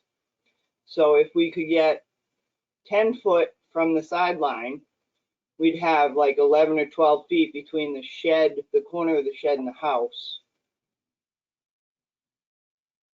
Give more room for my. And it would visually look more Yeah. appealing if you. Yeah, we weren't trying to crowd everything close to the house, Everything's up in one corner of the property, and there's no way to put anything else anywhere else. I got a well on the other side of the house and a septic Septic system on and the other side and rolling the road. hills. So would have been nice for them to shove the house another 30 feet Out in the middle, out yeah, in it the would middle have of been the good, property, but. but it is what it is. So we currently have a 19-foot variance, and we'd like 30 on the east side. And we don't want to touch the roadside variance, that's fine. As it stands The old on the variance. 07 one. Yeah. So if I can just clarify to get them the correct relief, if the board so chooses, just some clarification because of the old variance, the garage, it gets a little bit dicey and a little confusing. They did provide a new drawing, which is pretty clear. The only issue is I think the board should look at this as a new variance application because the garage did receive a variance in 2007, but they never built the garage. So that has probably lapsed. That's 2 years to act on a variance per the RSA. So and they're moving it anyway, so I think it'd just be cleaner if you just looked at both the front and the side and give them a new variance this year if you're going to give them a variance. So I wouldn't just assume that the old variance from 2007 still stands. This is a shed, not a garage, and Okay. 2007 might have been different criteria. So And that is permanent, but you have 2 years to act on it? yes. Oh, okay, I did not know that. Yes. Yep. So, and I did double check that. So, and the other issue is that, and that was granted, and I'm not sure, I didn't look at the 2006 ordinance, but the ordinance actually states that accessory buildings may not, are not permitted in the front setback at all. So we'll use that criteria because that's the current ordinance. Maybe that was not the ordinance back in 2007. I didn't pull the 2007 ordinance, but either way, I think the board would be best to act on this as a whole for the front and side setback. Oh, okay. Okay? Front setback, right there. The front set, what we had on the front setback was, that was on The the, right dimension on this one. on the variance. Was 35, I think. Yeah. So, We had a 14-foot variance to the roadside. So you're Right. saying, so you're saying that that's not allowed anymore? No variance on the roadside's allowed? well, that's why you need a variance. It's not allowed. So you're asking for a variance. I mean, the variance is to allow you to be in the front setback where no allowance, where you're not allowed to be in the front setback at all. Okay, Yeah. so We weren't gonna, if you decide to give us a new one, the 14-foot would be probably okay as it Okay. stood. right. So I think you're still asking for the same thing. I just want them to rule on the front and the side setback in their Okay. considerations. Okay? So Yep. 14 on the front, 30 on the side, east side. Yeah, Right. that's, Right. You did get 14 and 30, right. a set of drawings. You got those through the email. Yep. They should have the drawings. I think everyone has those, right? And they provided some pictures as well. So, okay. Thank you, Leanne, Jen. is this the proposed plan shed 2021? Is that the file we're working off of? I just want to make sure I have the right one. Yeah, it's this. Can you see this one? It's a Yep, that's fine. 16 by 20 foot shed. Yep. Ah, okay, yes. Yep, they have. Yep. Yeah. This is the right one. That's much clearer, yes. Okay. So anything Yeah, else I'm you'd like sorry, to 'cause the present? patio, if you have the other one, it's because the patio is really not there. And that was confusing when I was reviewing it. So they did the new drawing. So that was Okay. what that's all about. Okay, I'm sorry. Go ahead. Okay, no, that's fine. No, it's good. Good clarification. Anything else you'd like to present? no, I don't think so. Okay. All right. So, board members, do you have any questions for the applicants? I have one more question for Leanne. Sorry. Leanne, do you happen to know what tax map this property's on? I do. I have it right here. It is tax map. This is R10-19. Am I unmuted? Yeah. R10-19, 227 Lancaster Hill Road. Oh, wait, thank It's on the application on the top as well, and they'll have to read through their criteria. So anyway, that's good. So, I got a question. Can you hear me? Yep, Scott? I can hear you. Yeah. Sorry, Jim, I didn't mean to step on you. No, go for it. Is looking from the road on the pictures, is the 30 foot in between the two lots, in between 19 and 20? Is is it on that side or the other side that we're looking at where the driveway is? The driveway goes up to the road. The road is on the top of your 8.5 by 11 sheet, pretty much. And it's the straightaway on Lancaster Hill Road that, on the east side of that gully. I may not know it, but So it's the east side, 19, I believe, yeah, the Barnards are maybe lot 20, no, 20's, 20 is Randy, the Browse. 18 is Barnard. 18 is Barnard, if that helps you, Kathy. Number on his lot number on that side. I mean, he owns across the street, across the road, plus he owns to the east side of it. Well, I have a color photo of like an aerial, Oh, and it yeah, shows lot 19 and 21, and then there's an area between the two. That's a deeded right away, to the property below us. because 20 was landlocked. That's his only way in. Okay, and where does this building, is it close, is it on the side towards that right of way or on the other side? The other On the other side. side. Okay, thank you. Yeah, if you see the drawing with the curved driveway, you see that on the left side of that, it says deeded right of way. Yeah. That's that side of the property. 21 and 19 had to give up 15 feet for 20 to have access. Okay. These are my Google Doc skills you're looking at on this paper too. I thought So looking at this, the backyard layout, the clear drawing. So the proposed 16 by 20 foot shed would be 35 feet from the road.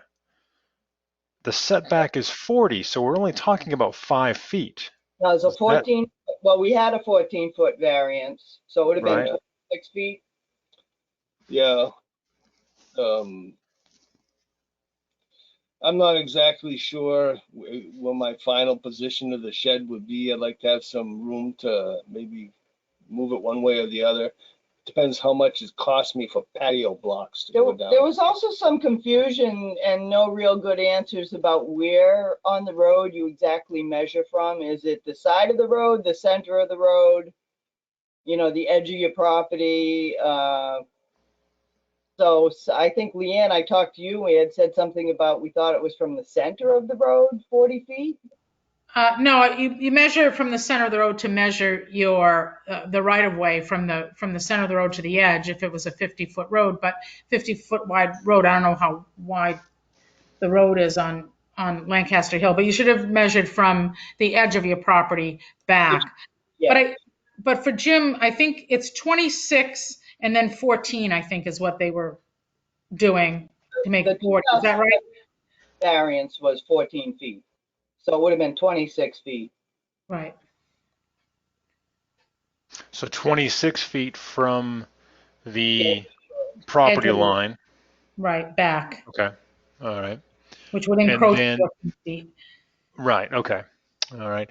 And then we're also talking about the other property line, which would be, is that east? East, yeah. The 10 foot? Yeah, that's Right. easy. So they're looking So- for relief for 30 feet. Right. Right. So they'll be On in, the side of us, but forest and a bunch of maple trees that have been I think tapped. the Barnage property is 50-something acres on that side of just hardwood land. okay. All right. And Just so I can, just to help me understand, what does the rest of your property look like? I guess if you're looking at drawing to the south, like how far is your property line? The south of me, Your house? the property is about 200 feet square or 250 by 200. 250, and it's downhill. Rolling. It continues down the hill to my neighbor's property below me. It's all on a steep slope with no flat spot to build anything other than where my old leach field is and the new leach field is. So And there's not there's 2 really, septic tanks and a septic field. yeah, and so there's not really a good spot down there to build anything without a large amount of excavation, and Which we can't afford. and it wouldn't be very convenient to put something down there. To the west side of my house, along the driveway, my electric lines run under the ground there, and my artesian well is over on that side of the house. And it also slopes down away from the driveway. Pretty much the house was kind of cut into the side of the hill. I do have, and they just put some gravel down and made a flat spot on the It was hill. originally built as a camp. My driveway there, you see, is uphill to the road. If you stand behind my house and look at the road, your eyes are about road level. The yard itself was dropped. They cut away so that they could have a flat spot for the backyard. Okay, thank you.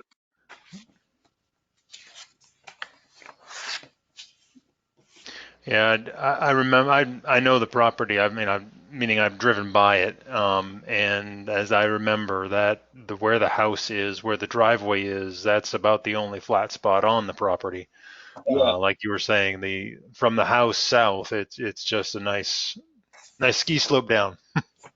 Oh, I used to build my son some great bobsled runs down there with my snowblower and my hose.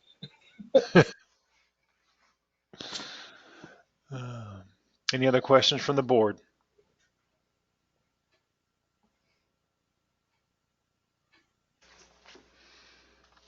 Okay, so at this point, we'll go ahead and open it up to public comment. So if there are any abutters or any public members that would like to ask questions or make comments, the one thing we do ask is please state your name and your address for the record.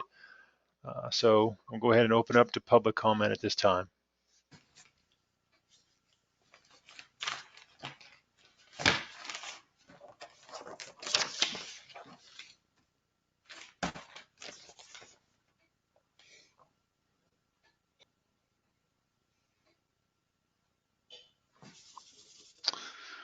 Okay, so it doesn't appear to be any public comment.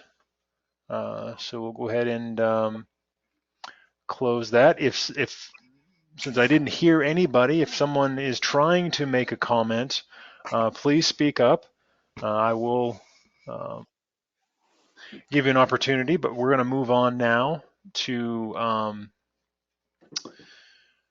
the zoning board.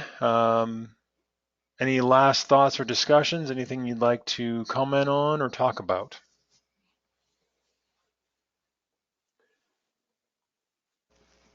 I have a quick question, Jim. Yeah, go ahead. It says like what he's asking for. I understand the 16 by 20 building. I'm looking at the new picture. The arrows that are going to the east, are we talking that his building will only be 10 feet from the line? Is that what we're discussing? That's Yes. what I'm understanding. Yes. Okay. Yeah, that's correct. Okay. All right. That's all I had. All right. And just for clear, are they asking for a 14-foot variance or a 5-foot variance for the north? So the north, it would be 14 feet into the 40-foot setback. Right. So Right. Is that? Yeah. Yes. So we could build at the 26-foot line. Okay, which would put them 14 feet into that 40-foot setback. So that's what we're talking about. 14 feet on the north, 10 feet, 30 feet on the east. Okay, so they're not actually asking for 35 feet to the road.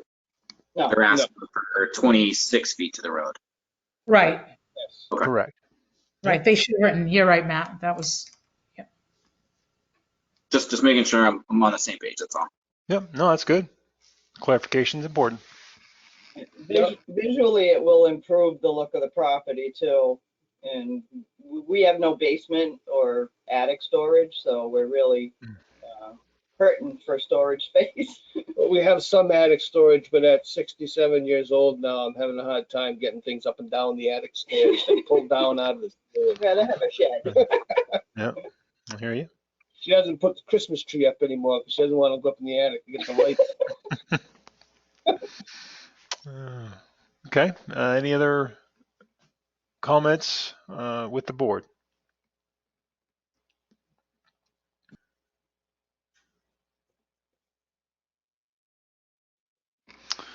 All right. So this is a variance. So at this point, go ahead and read through the variance criteria. And like we did with the special exception, I'll read through them and we'll individually comment. And then at the end, we'll take a roll call vote on all of the variances. Does that sound appropriate, Leanne? Yeah, you can go through them one at a time, but the applicant should respond to the criteria, right? Jim, like they have to prove that they've met each criteria. And then you can deliberate whether you feel that they have met that criteria, right? Oh yeah, going through their application. Yeah. So if you can read the question, let them respond if you want to do it that way, Jim.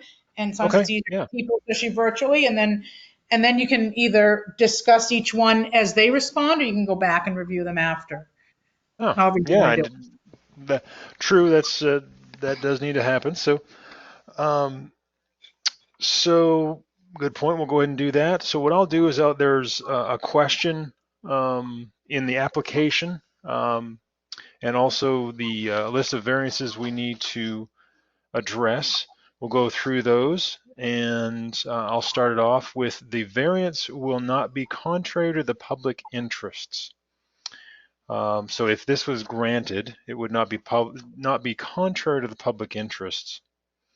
So in your application, you had your input there. So if you'd like to speak to that. My wife filled out the application. Okay. I have to look at it. Are they talking to us? Yes. I'm first? talking to Yes, sorry. Okay, yeah, I agree. I think it would improve the look of the property. It certainly wouldn't detract or damage any property values or anything. Okay. Any board members have comment on that? And it says here that once you build the shed, the temporary structures in place would be removed. Are you still thinking that way?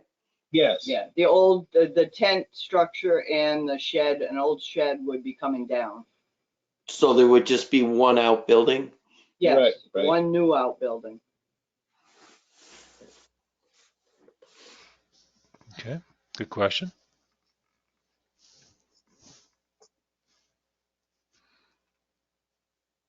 Scott?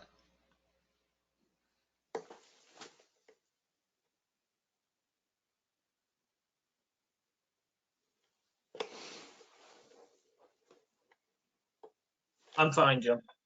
Okay, all right. And I too am fine with that. Matt, you all set? Yeah, I'm good. I don't see any. Yeah, I'm all set. Okay. So the spirit of the ordinance is observed.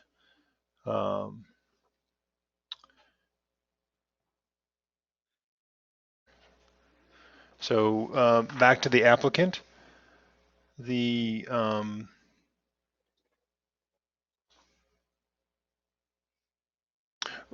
Would the spirit of the ordinance be observed with this variance? I think your ordinances are designed to make sure that you don't hurt your neighbors or make the area look terrible, and this won't do either of those. It will do the opposite. And I agree. Okay. All right.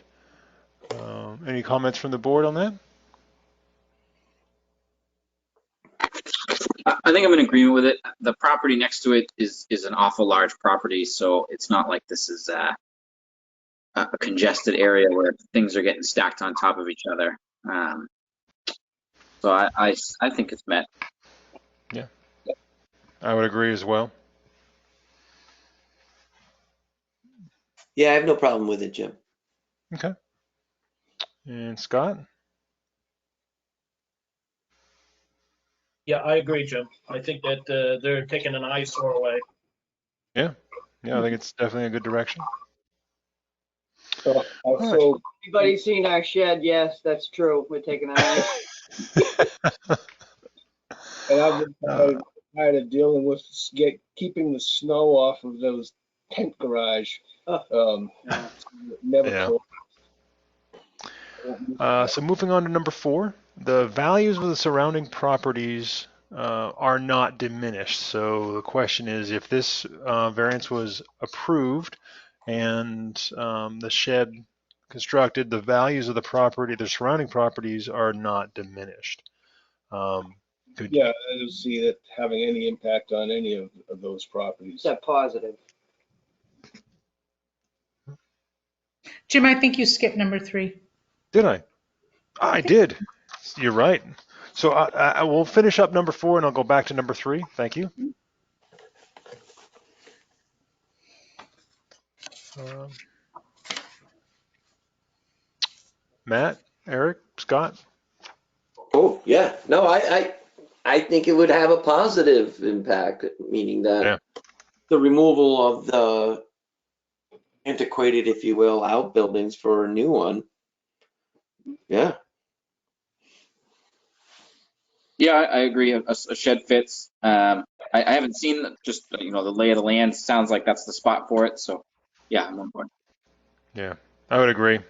I don't see any decrease in property values. I don't see any negatives to the neighbors either.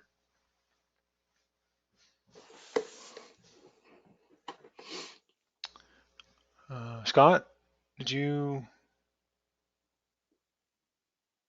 have any input on that? On number 4? We are number 4. Sorry, I did skip number 3. I will be going back to that. Thought I missed something. Sorry about that. That's okay. Yeah, I agree. I think Okay. it is. It definitely doesn't deter from the surrounding properties. Okay. All right. So backtracking to number 3, substantial justice is done. My neighbors won't have to look at the tent garage anymore. They deserve that. Yeah. Yeah, and that's a little bit of a complicated one. Substantial justice.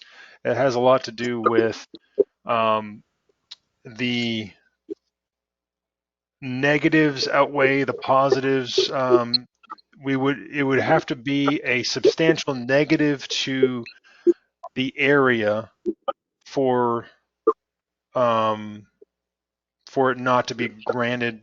I'm not saying that exactly right, but There's This is no, where we have to be doing justice to the public, to everybody else, basically. right. Yeah. So. changing the position of the old head and removing the other one would do nothing to hurt any of the, anyone else in the neighborhood. In the town. Aesthetically, it's going to look so much better. Yeah. Yeah,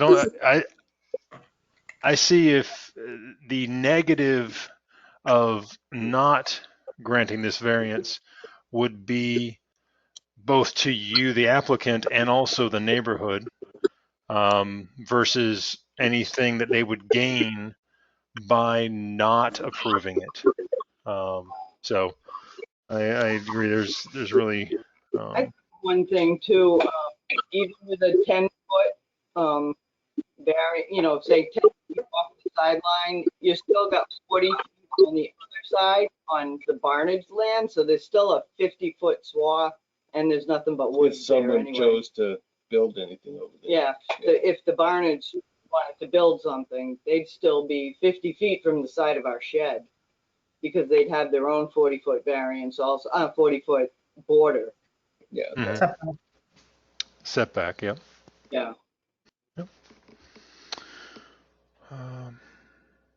Eric, Scott, thoughts regarding the substantial justice? Number 3? No, I'm all set. I'm all set with that one. That's always a weird one. Yeah, it is. Mm. It's kind of like a double negative, Mm-hmm. so to speak. But I yeah. agree. Okay. I'm on board with it too. This is the only one I'm a little bit hung up on, but I'm okay with it. I think because the lot next to it is so large. So it's not Mm. like we're pushing something onto another small lot sort of thing. Yeah, and large and undeveloped. So yeah. Okay, moving on to number 5, going back in order here. Literal enforcement of the provisions of the ordinance would result in an unnecessary hardship. So back to the applicant.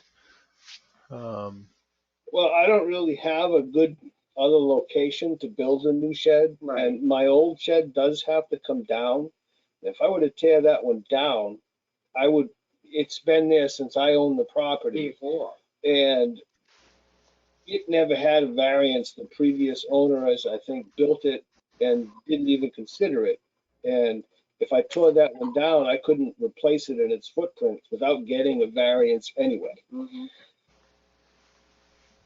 I don't know whether that was put up before there were sideline variances or not. I don't know how long it's been there. The house We has have been here since the 70s. We've lived here for like 40 years, 42 years, and we've looked at every piece of the property and looked at, could we do groundwork? Could we put something here or there? And everything is like inordinately expensive when you talk about groundwork.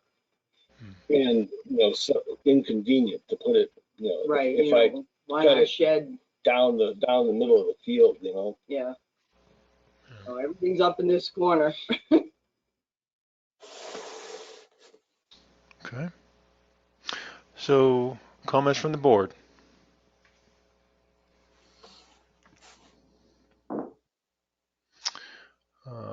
I think that the literal enforcement of the 40-foot from the front, 40-foot from the side would drastically reduce their ability to build a shed.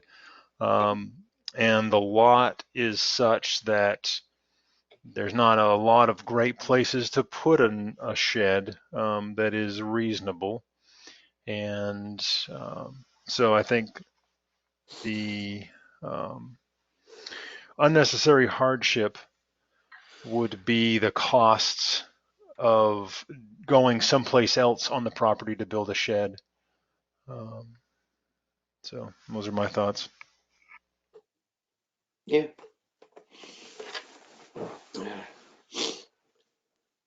I'm sold on the side variance. I just don't have a good visual image as far as the front variance. That's just sorry, I'm dragging my feet here. I'm just trying to look at Google Maps. Yeah. Matt, Google, did you get the pictures? the Do you have any of the pictures in your packet that were sent with this? I don't know if these are from my old variants that I have here. I think it did the attach view to from the above second is element there. hidden by trees. It's Probably hard for you to deceiving see it. too. We have a house, you got a flat area and then it goes up a bank into the road. So it's deceiving as far as distances and stuff. Because there's a bank in and then a flat area. They haven't So here- done Google Street View down Lancaster Hill Road yet. Better view. So I'm looking at a picture, and I think this might help Matt with understanding. The picture I'm looking at has a caption handwritten underneath it. This tent will be removed. This is looking at the side of the house. To the left on the picture is Lancaster Matt, Hill. That's the Yeah. one. Yeah, that's the one, Leanne.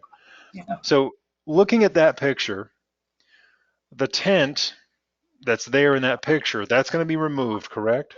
Correct. Okay. Give us an idea of looking at that tent, the left side of that tent, how far is that away from the road, roughly? 15 feet, 20 feet. Probably 15 feet. Okay. The base of the banking. Yeah, Okay. probably. There's a small flat area behind, to the left of it. So is it fair to say that what you're proposing would not be that far over. Is Oh, that correct?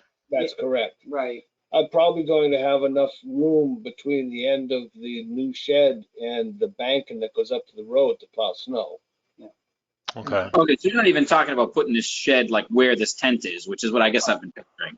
No. No, it's not going up where the tent is. It might approach being even with the wall, the right side of it. South side wall. I haven't quite measured where the edge of the tent is in correlation to where the end of the structure will be.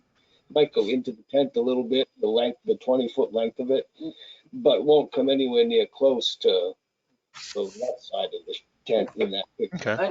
Other reason that we kind of placed the tent where he put it in the drawing is that if you're standing inside our house and you look out our east doors or windows, right now we're looking at the ancient shed. We didn't want to put the new shed up in like our view. The So same place. we were hoping that if we placed it a little towards the road, we'd be able to look into the woods instead of looking at the side of an ugly shed or even a new shed. But right now we've been looking at an ugly shed for 40 years. I can't see anything out that side of the house except the shed and the tent. Yeah. Yeah. I'm going to push it towards the road so I can look out my kitchen door and see into the woods and see onto the patio I want to build on that end of the shed.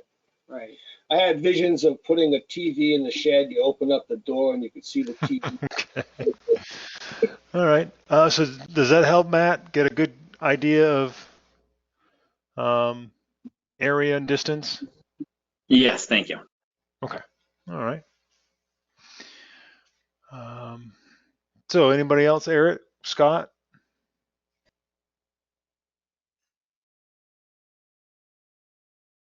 I'm fine. Okay. All right. Eric? Oop, I forgot to unmute myself. I had talked to you. No, I'm fine with this. Okay. It's actually going to be pushed back from what something is now. I know Yeah. it's temporary, but yeah. Okay. So we've gone through all 5 of the variance criteria. Excuse me, variance. Any other further comments or thoughts from the board? Jim, Yes. I did receive via the online domain an email that I just told them from Chip Barnard, which must Okay. be the butter. And I told him I would just read it to the board, and it says, "We were unable to get to this meeting at 6 o'clock. As with previous abutters' requests, we are not in favor of building built within the 10 feet of our property." It says, "Thank you, Carl and Cynthia Barnard." Really? Really, I'm surprised. I just got it. It just came via email.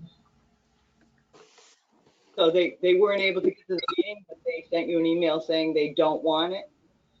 Yeah, I just read what they wrote. Yeah, that's what it said. It just says, it wasn't very specific. It just says, as with any. Yeah, I don't know. That's what they wrote. I can only read it. Well, that's a wrench. Is this? I'm actually shocked. So, Leanna, is this the abutter to the east? Is that correct? Yeah, the huge piece, bro. Kathy, right. I believe this is the abutter that has the big 50 acre piece, right? On the 10-foot side. Yes. Yeah. Okay. Which is really the only abutter that's affected. That's impacted. True. Yeah. And I don't feel they're actually being impacted at all. There's nothing on that land, and they don't plan on developing. Other than logging, like they just logged the 100+ acres across the street from 50. us. That was probably 40 or so. Which Right. was, It's a pretty general comment. They didn't really yeah. Right. be specific. Leanne, could you read that again, please? Sure, of course. Hold on, let me get it up again. Just says, zoning board, we were unable to get to this meeting at 6 o'clock. As with previous abutters' request, we are not in favor of building We are not in favor of buildings built within 10 feet of our property. Thank you, Carl and Cynthia Barnard. So they weren't happy with the previous variance either. I don't I know. guess you've been there that long. I guess it's you he's referring to. I don't know. Right. If we end up not getting this, that means our old variance from 2007 doesn't stand either. We're back to having 40 feet on each side. That is correct. I believe that is correct. Ugh. And I can check that with an attorney if you want to pursue that. Yeah, because I didn't know I had 2 years to act on the variance at all. Like I was told it was permanent, so I was like, okay. And then I Right. didn't. We had to act within 2 years, but that would set us back to having 40 foot on front and east. In which case, we can build a tiny little shed, a teeny tiny little shed. Not big enough to store anything that we have in it. Yeah, it's not going to be thrilling for us. Okay. Thanks, Leanne. I appreciate that input. So we've gone through the 5 variance criteria. We've talked about in each individual piece of that. At this point, I'd like to open it up to the board members to discuss the information that we know, and what are your thoughts on it at this point? Usually a big thing for me is how the neighbors feel and how abutters feel. Although I'm a little, I don't know what the word is. They didn't really say what it is that they don't like. I don't know if they're obligated to do that or not. I'm inexperienced at this, so I'm kind of just a little lost. That's all. Well, if I can just kind of give a little guidance on that. Usually if an abutter has an objection either to, I know with regard to property value diminishing, they can't just say we think it will diminish my property value. They have to provide some evidence of that. There's no house there, so you might want to consider that. This isn't like a neighbor that's going to, be encroached on. I know they can build eventually. So you can take that into consideration. There wasn't a lot of criteria to why the 10 feet would be an issue for them. Again, they have a right to their opinion. They are an abutter. I'm not taking that away from them, but I think you have to take it all. If I can give you any guidance, Matt, just take all those factors into consideration. The value, the hardship to them versus the hardship to the neighbor, or, I guess this is how you should look at it. Okay, thank you. Because I think that the substantial justice would kind of play in there with what Leanne is talking about. We now know that the abutter is not in favor of a building that is 10 feet from their property line. That is their opinion. That is their wish. But the applicant is also has just as much right to use their land, and the harm to them is the difficulty of their lot to do what they want to do with their land, versus the abutter, their desire is to not have something within 10 feet of their land. So weighing that, the substantial justice component of that, I think would be another aspect. I think I'm right there with you, Jim. Again, the other lot is huge. I get it. They don't, they are, entitled to that opinion, but they got 50 acres that they can do whatever they want with. And so the applicant's tied to a little over an acre. So I think I'm with you, Jim. They got 50 acres across the street too. That they just logged. Eric, Scott? I'm still Can I fine. I ask a mean, question? Okay. Eric, I heard you. Scott, Yeah. what was that? go ahead, Scott. Can I ask a question? Yeah, please go ahead. Do the abutters reside on that 50-acre parcel? No, they do not. They have a garage across the street from their house, which is on this 50-acre parcel. You can't even see Probably it. It's way down. 300 200 yards or more up the street. But And they have maple syrup lines all over the property, yeah, I get to look at those out my back window. which those are not A attractive. spider web of maple sugar lines. That's all that's on it, yeah. Thank you. Okay. All right. So is everybody, all the board members, comfortable with the variance criteria? We can go ahead and vote on the variance criteria at this point. Yeah, I would call a vote. Now, actually, Leanne, so we're voting on the variance criteria, and then we vote on the application. Something about that doesn't seem right. No, you don't know. You don't have, no, it's not. Okay. You all weighed in on, I mean, you read through, you discussed Yeah. the criteria as you went along. You kind of did it, you integrated it with their response. I think you're covered on reviewing. No one had any objections. Okay. Didn't sound like to the criteria. So you're good for a motion. But Okay. again, if you could, and I hesitate to say exactly the way it is in the, you want to say to allow to be within 30 feet, if that's what you're going to grant, 30 feet on the east side setback and 14 feet into the front setback is what I believe they're looking for, if that's what you're going to grant. You can do it in one motion if you like. Okay. All right. I'll go ahead and do that. Jim, I'll So make I that. will go for it then. Scott, I'll make the a floor is yours. motion on case number 21-2, variance in Article 7, Appendix C of the zoning ordinance, to allow a side setback in down to 10 feet from the 40, and a front setback 14 feet in, so that I have a 26 foot as opposed to 40. That's my motion. Does that clarify enough for you, Leanne? I think that sounds right Yeah, to me. we can frame it when we do the notice of decision. That's fine. Okay. That covers it all. But he covered Okay. both dimensions. That was good.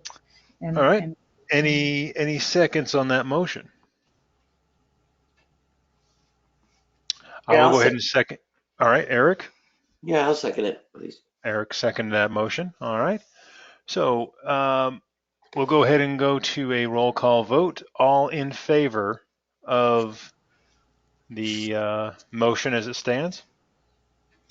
Eric Usinger, I approve. Scott Davis, I approve. Matt Gilman, Yes. and Jim Engel. I also approve. So that's unanimous. So that is approved. So your application has been approved. Thank you, everyone. Thank you. You're welcome. So you just need, so you can apply for a building permit, and we caution you to wait 30 days because it can be appealed within 30 days. Not that anyone will, but it's just we just like to let people know that. I Okay? have to get the old ones taken down and Yeah, figure out. we're hoping to get it done this summer, you know. Yeah. Okay. Yeah, Okay. times And were remember, Leanne, correct me if I'm wrong, you are still held to that 2-year window. You must act on it within 2 years. That's So keep that correct. in mind. Yep. Yep. Yep, thank you. All right. Thank you. All right. Moving on to the next case. All right. So the last case for this evening, the zoning board case 2103. I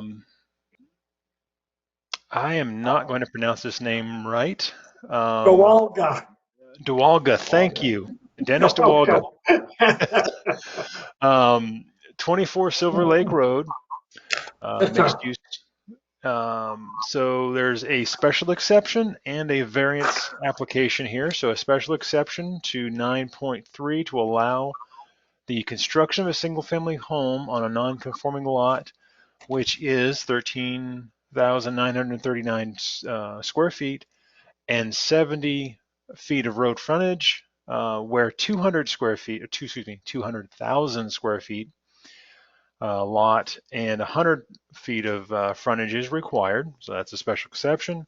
The variance from Article 7, Appendix C of the zoning ordinance to allow the construction of a single-family home 1 foot from the right side setback and 12 feet from the left side setback, where 20 is required for both. Yes, sir. So, all right. So, Dennis, go ahead and give the floor to you. If you go ahead and present your case. And Okay, this is rather new to me. I've never done this before, so okay, really not quite sure what to do. I purchased a lot. I've been trying to buy a house up here for 5 months, and I get outbid every time. And when this lot became available, I purchased it with the hopes of building a single-family home on it. At least I don't know what else to tell you. okay. Well, so one of the things that is common, the application that you filled out, Yes, sir. if you want to just walk through that application, those are the variants. That's the application for a variance. Yes, Just sir. walking through that and it's kind of explaining some of those questions and your answers to those questions. That might be the easiest way to just kind of walk through this. Okay, want me to start with And, number and, one? and Mr. DeWalder, if I can just kind of preface this, just so the zoning board has this in their mind when you're responding. This is, if you remember, an application that came forward from another owner a few months ago, and then withdrew. So that was B&B Construction. And they were looking to build a house on this property, and you continued them, and then he withdrew and he sold the property. So this is that same property at 24 Silver Lake that you've seen before. So just so you kind of don't get confused with that from the other application you heard. So I'm sorry, Mr. DeWalger, you can continue. No, you're fine. Um, Number one, granting the variance would not be contrary to the public interest. In my opinion, it's going to be a brand new home on that street. And I believe it would, increase the value of the other homes in that area. Um, if the variance were granted, the spirit of the ordinance would be observed. The property is private. It's surrounded by trees on two sides. And with a fence on the side of the property, it would be difficult for those kids to keep going over there to that swamp and the woods in the back. Um, the lot is not a conforming lot, and a new home would be built on it. The only thing I can say for number four, if the variance were granted, the values of the surrounding properties would not diminish because a brand new house there would increase the value of the existing properties in that area. Let me see here. As far as hardship go, it's a non-conforming lot, so the variance would not injure the public or private rights of others. The proposed use is reasonable one because it will help beautify the area, increase the value of the homes in the area, and generate more taxes for the town of Tilton. And the last thing is, it's a non-conforming lot. So if you could help me with this, I would much appreciate it. You might just want to, Mr. DeWalga, speak about why it needs to encroach so much on the side setbacks that you can't. I mean, the variance isn't so much the special exception. The variance is why you need to be in the setback. So you might just want to address why you need to be so close to the property line. Because the size of the home, it's a 28 by 56. And I've got permission from the next door neighbors, the Ewens, to go right up to that line. I've known them for years, and they're here with me now.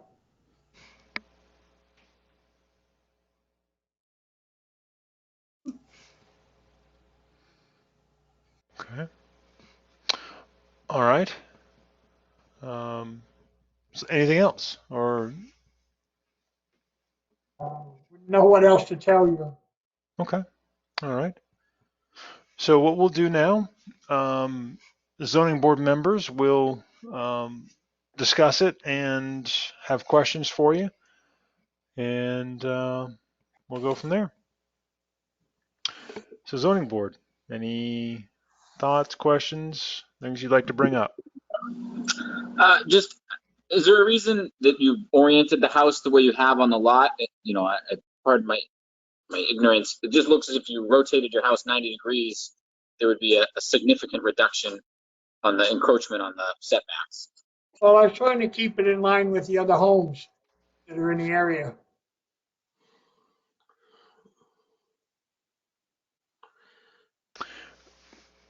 Okay. Yeah, I would agree with Matt on that one. Like, your rotation of 90 would be significantly a different project, a different asking.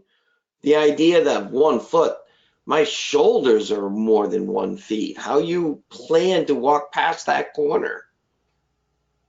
Well, Vicki and her husband and I are in negotiations now for me to purchase that property, 20 feet of it. And I have them here. Okay, so what you're saying is looking at the sketch, the PDF sketch that has the road and the property lines with the 1 foot distance between the I'll call it the right boundary line. If I'm standing on Silver Lake Road looking at the property, the right boundary line, 1 foot, you're talking about purchasing land on the right side of that property line. Is that what you're saying? Yes, 20 feet. Okay, so it would be a 20-foot wide strip front to back? Yes. Okay. If that did go through, that would change this discussion. Is that correct, Leanne? Yeah, it would give him his 20-foot setback, but he doesn't own that property, so, and has no agreement, so I don't know that you can take it into consideration, except that, you know, the abutter is there and may have no objection to the 1 foot, but beyond that, you don't have any, you know, anything saying that you have that 20 feet. That could go away tomorrow. So Yeah. that's all I have to say about that. No, you're right. Yeah, So, I mean, yeah, it would definitely change things. If you wanted to, you know, if he got that first, then yeah, he would still need the special exception and maybe the setback on the other side, but it would make things a little easier. Yeah. yeah. Jim, Go ahead, Matt. Scott, sorry. how big is the lot that he's looking at buying the 20 feet? Is that going to make that non-conforming? No. No. No. That's a fair sized lot. All right. I just don't have it on my map. That's why I'm asking. It looks like it's like 6.5 acres with 320 feet of road frontage, Scott. It's Scott, if you remember from the last time the applicant came forward, it was the Ewings that have the daycare on that property that had some Oh, concerns. yes. The lady was in front of us. Yep, That's exactly. right. That's the property he's talking about. Well, I'm also thinking, is the rectangle that is drawn, is that the foundation of the house? Is that what the house is sitting on proper? Are we not even taking into account the eaves of the house, which would be easily a foot, which would actually maybe even put them over the other property? Correct. Or on Or directly on it. above the line. Yeah. Right. Yeah. So that's I have an a issue. question. Yeah, Dennis, a question is the drawing that we're looking at, is the sketch, the pencil drawing on that sketch. Is that the foundation footprint or is that the roof? That would be the foundation. Okay. Yeah, so the eaves of the house are going to stretch over it easily a foot, if not 18 inches. That is traditional in New England. Yeah. So you would be over the property line. Leanne? Yes. What, Scott? how much footage would he have to have from the other lot to make this lot a regular building lot or a conforming building lot? I think it was in the, did you read it? Jim, it's in the, you have the statement of the special exception. It says what's required. It's like 20, hold on, I can look it up, but I Yep, think no, he, I'm looking at it right now. So in the special exception, in the agenda actually, the lot currently is 13,939. yeah, and you It need needs 20,000, right? 20,000 total to So it's be a 7,000 conforming lot. and more frontage and It's true, yes, and more frontage, thank you. 100, 30 foot 100, more frontage. yeah, So currently has 70 foot, needs 100. So if it gained square footage up to 20,000 and gained 30 foot of road frontage, it would no longer be a non-conforming lot. correct. I think for the applicant here, I think it would be wise for him to look if he could, if he's in, to get the 30 feet from the other lot. I can only get 20.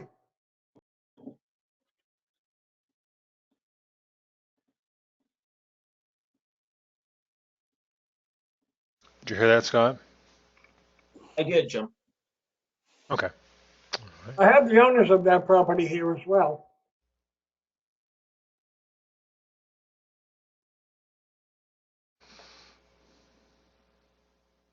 Okay.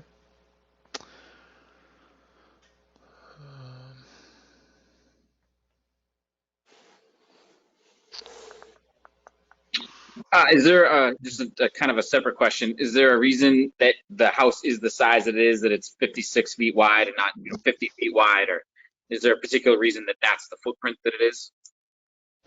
Oh, yeah, it's a 3-bedroom, 2-bath.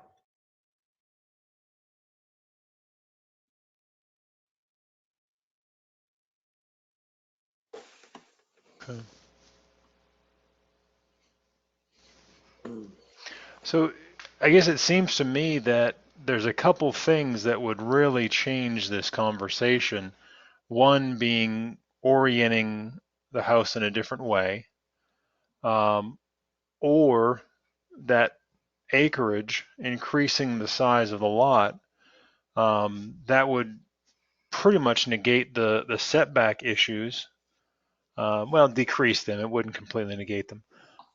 You'd still probably be dealing with a non-conforming lot due to square footage, but that would drastically decrease the non-conformity. So So I if think I that moved it over to the left a foot, would that help?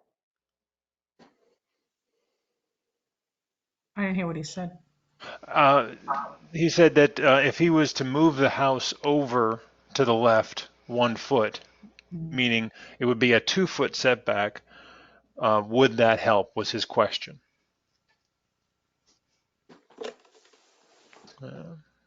Any board members have thoughts or comments on that? I would still not be happy with a 2-foot setback. You're still walking that line. Yeah, and I'm just not fully with you. And I don't, is there something about the lot that prevents you from rotating the house 90 degrees? Oh, yeah, there's not that much property there. Right, but there's more length than width. Right? Yeah, yeah. Yeah, I'm thinking you need to get that 20 feet or rotate that house. Because also there's no septic or well. He has sewer there and he has to get water from across the road. Remember that issue of the water? Oh, Right. Yeah, that was a bigger issue too, getting that water down the street some and then across. Scott, you had a lot of knowledge on that, I believe.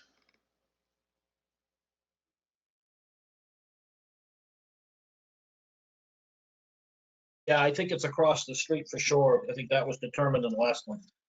Yeah. Yeah, that's correct.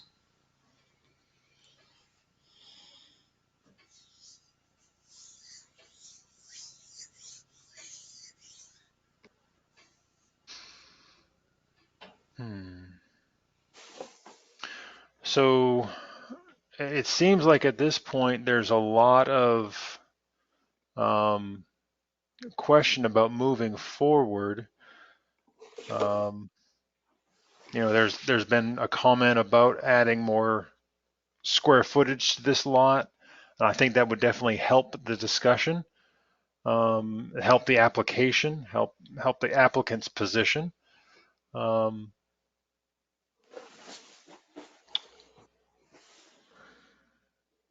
Leanne, what would be the appropriate?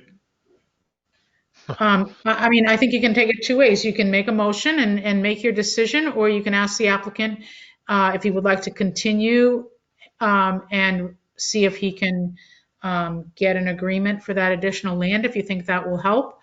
And maybe have him take a look at, you can ask him to, if he would like to continue and redesign and get some more land and come back, or if he doesn't think he can, then you need to make a decision. I think those are your two ways to go. I Okay. mean, if the board. Okay. Yeah, because I guess I would hate to, at this point, with all that we know, I would hate to proceed with a vote, proceed with the discussions and all the process of this meeting, and then go to a vote. And if it was denied, the only option you would have as an applicant is to appeal. If you're already thinking about getting more square footage of land, I think that would be a good avenue to pursue, or a redesign. I think those would be good avenues to pursue, as opposed to us, voting and possibly denying the application. That would put you in a different position. That would make it more difficult. And I don't know if I want to do that at this point. I think. Yeah, and you also, Jim, you also have a letter from an abutter as well, so, That's right? true. You got that, which I mean, it depends how, if you're gonna go forward, if you want to get into Yeah. abutters or not, but looks like the So board is at a standstill anyway, so. yeah. So regarding that, and that was one of the things I had a question about, to clarify. I want to bring up that email that you sent. Silver Lake Road. Here we go. Roger and Kathy Lyons is the one. Yeah. I'll go ahead and read I think all of us got the email on the board, so I'm going to go ahead and read the email. So this is an email sent today from Roger Lyons, subject 24 Silver Lake Road. Hello, I'm sending this in case we are unable to log into in tonight for the zoning meeting for 24 Silver Lake Road. The household discussed the variance and sent to us discussed the variance sent to us, and we are not accepting of a building set 8 feet from the property line. We purposely set a fence back 18 inches from the property line, so to allow us room to maintain the fence when needed and still be on our property. We are okay for a building to be set 15 feet from the property line, but no closer. We realize the driveway opening is within a foot of the property line, so you would need to pull into the driveway and go immediately to the right to avoid being on the boundary. Of course, we will need to be accepting of anything the board rules. Thank you, Roger and Kathy Lyons. So that's the people to orient this. This is the Lions are the people on the left of the property. Correct. And I spoke with Roger and he said, I asked him about a 10-foot setback. He said it was no problem. And today he sent you an email saying it's a problem.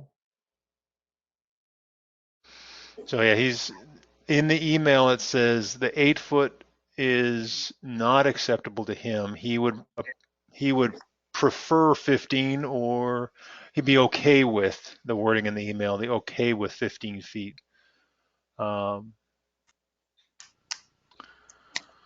So yeah, I think as Leanne said, I get the impression the board is kind of at a standstill. Yeah.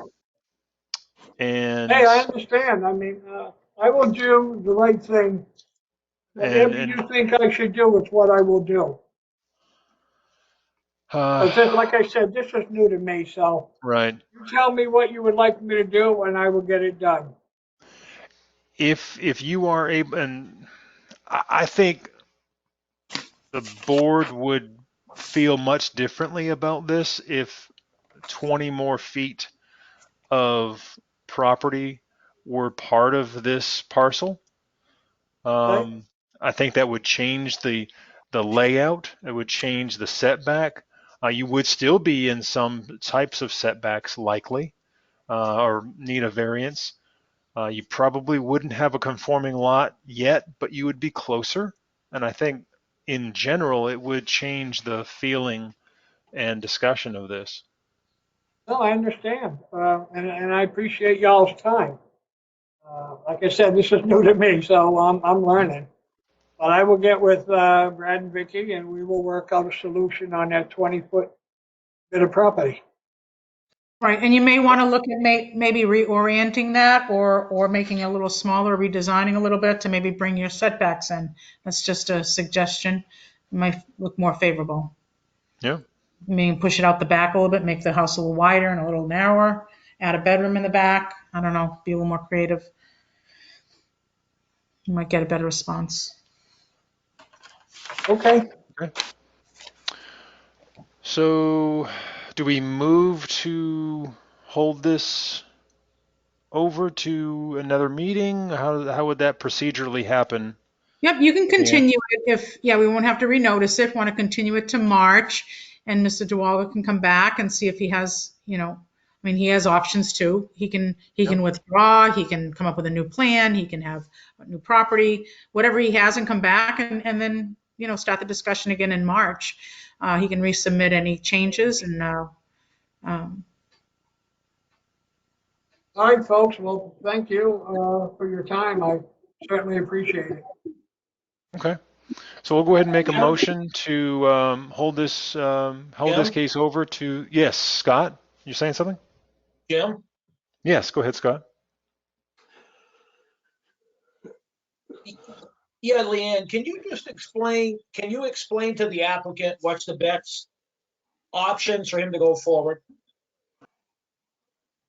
Well, I mean, it's how much relief the board's willing to give. So I think the best way is for him to look at where he has the least impact on the setbacks and still gets a home that's fair and equitable. So, that's why I said he might want to try, like the board suggested, turning the house, redesigning it so he still has 3 bedrooms but doesn't encroach. I mean, not many, like Eric said, with the 1 foot, you're really encroaching. We don't even put fences that close. So he's going to be able to walk around his property. So I would think he has to do a combination of maybe reorienting the house. And if he can get more land, I don't know if this board has the right to tell him he has to get more land to get approval. But Right. No, that was I don't definitely want to not. hold that hostage because, you can't make someone buy land to get approval. He can come back with, turning it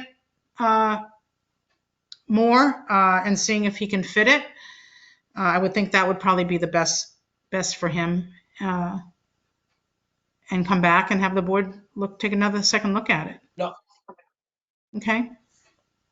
Leanne, I was meaning, I didn't not want to have the applicant to incur more costs to come back. They didn't have to do another application fee and. All right. Well, that's why I'm saying continue it. And we will make sure there's only a few abutters. The butters that are concerned will know what the changes are in advance, so they have a right to know that if it changes, it sounds like if it changes, it's going to be less impact on them. So we'll make sure they're aware of those changes as well. We're in contact with them. So That was more my direction. yeah. Yeah. No, I appreciate that, Scott, because Yeah, and that's why I said he can't. I mean, he doesn't have to go out and buy the land tomorrow in order to get this, because he could, in theory, Mr. DeWalga should know that he could buy buy or trade or whatever he's going to do for 20 feet and still not get this variance. So you don't want him to go, like you said, Scott, incur cost and then not receive it. So I think maybe something more in orientation and not encroaching on the setback, and possibly, if he knew for sure he was going to have an agreement of some sort for that, would increase the, and it's hard to say. I can't tell him what to do with it, but. Right. um, Yeah, we definitely don't want to give an impression of spending X amount of money or time will guarantee an approval. That's definitely not the focus of my comments. Right. But I think he has enough land. He's got all this backland. I don't know. The Nor mine, property Jim, is either. pretty flat, right? To turn it. I think the previous applicant had turned it the other way as well. So I think it can be Scott? done. Scott, you were saying something? I'm sorry. No, that was not my direction either, Jim. My direction was more for Leanne to explain what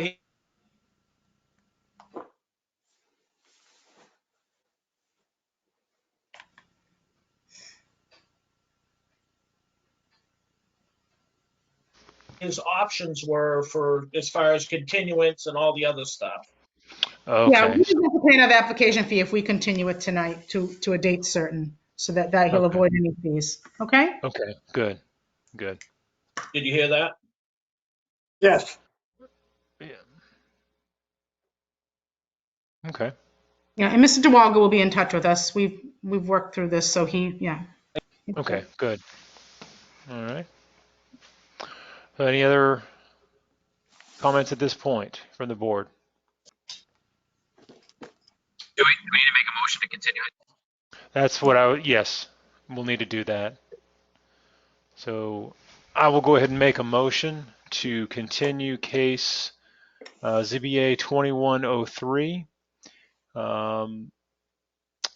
with the special exception 9.3 to allow construction of a single-family home on a non-conforming lot, and also the variance Article 7, Appendix C of the zoning ordinance to allow for the setback encroachments until a date determined. So what is the date of the March, next? it's the 16th again, because we're 28 Okay. days. Yeah. Right? Okay. So continue the case till March 16th. So that is my motion. Any second. I'll second Thank you, that. Matt. And that was Matt that seconded it. Matt. And I think also Scott did second it, but Matt did second. So anyway, roll call vote. Scott Davis, Aye. Eric Aye. Usinger. Yeah, thank you. Eric Usinger, I approve. Matt Gilman, Yes. and Jim Engel. I approve also. So that was unanimous, and that is an approval of the continuing the case until March 16th. Correct. Okay. All right, Great. folks, thank you very much. Thank you. Take care now. All right. So the only other thing, With the minutes. yep, the minutes. So other business stuff here.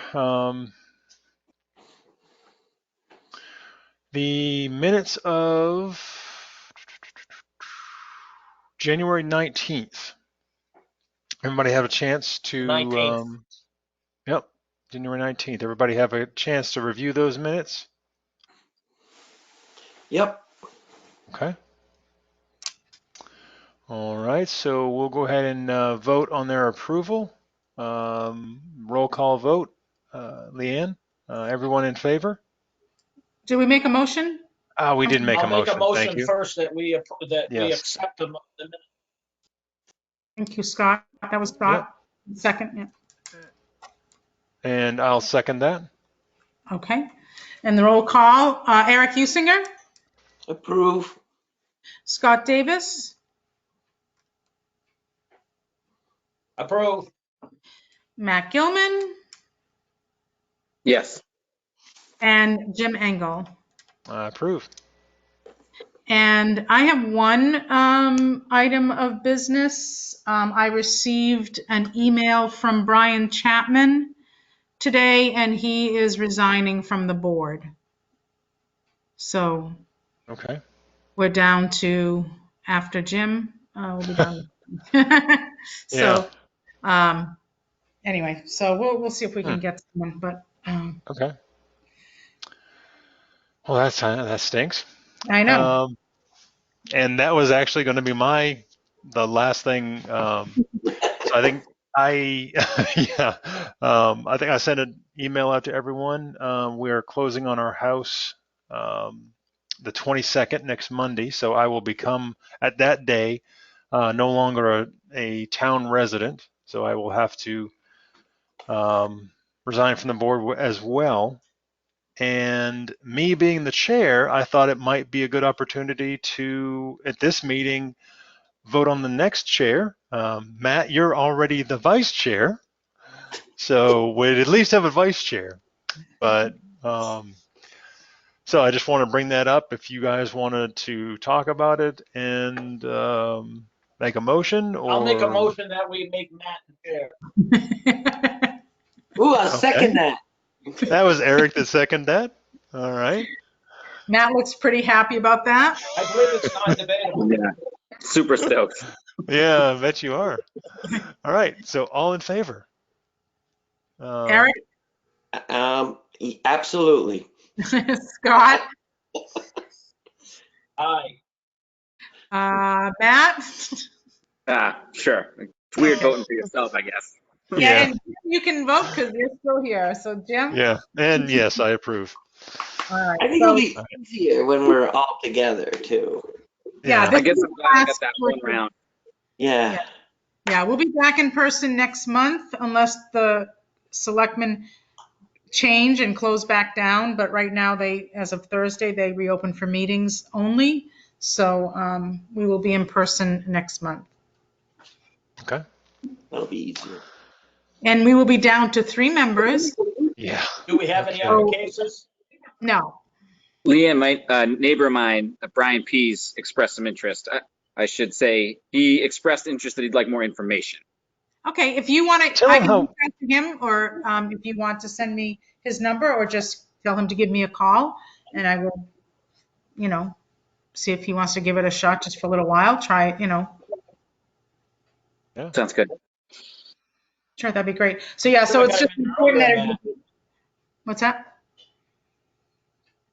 I say he should have got him in earlier. We could have voted him in chair. That would have been Already. smart. Yeah. All right. All right. Well, I'm going to miss you, Jim. Yes. You've done a great Yeah. job. Yeah, it has been Yeah, fun. I I've am enjoyed too, it. Jim. Thank you. Yeah. Thank Wish you. you the best of luck. Thank you. He Appreciate it. might be back if he finds a house in Tilton. So That's right. If something sells in Tilton, we might buy it. There you go.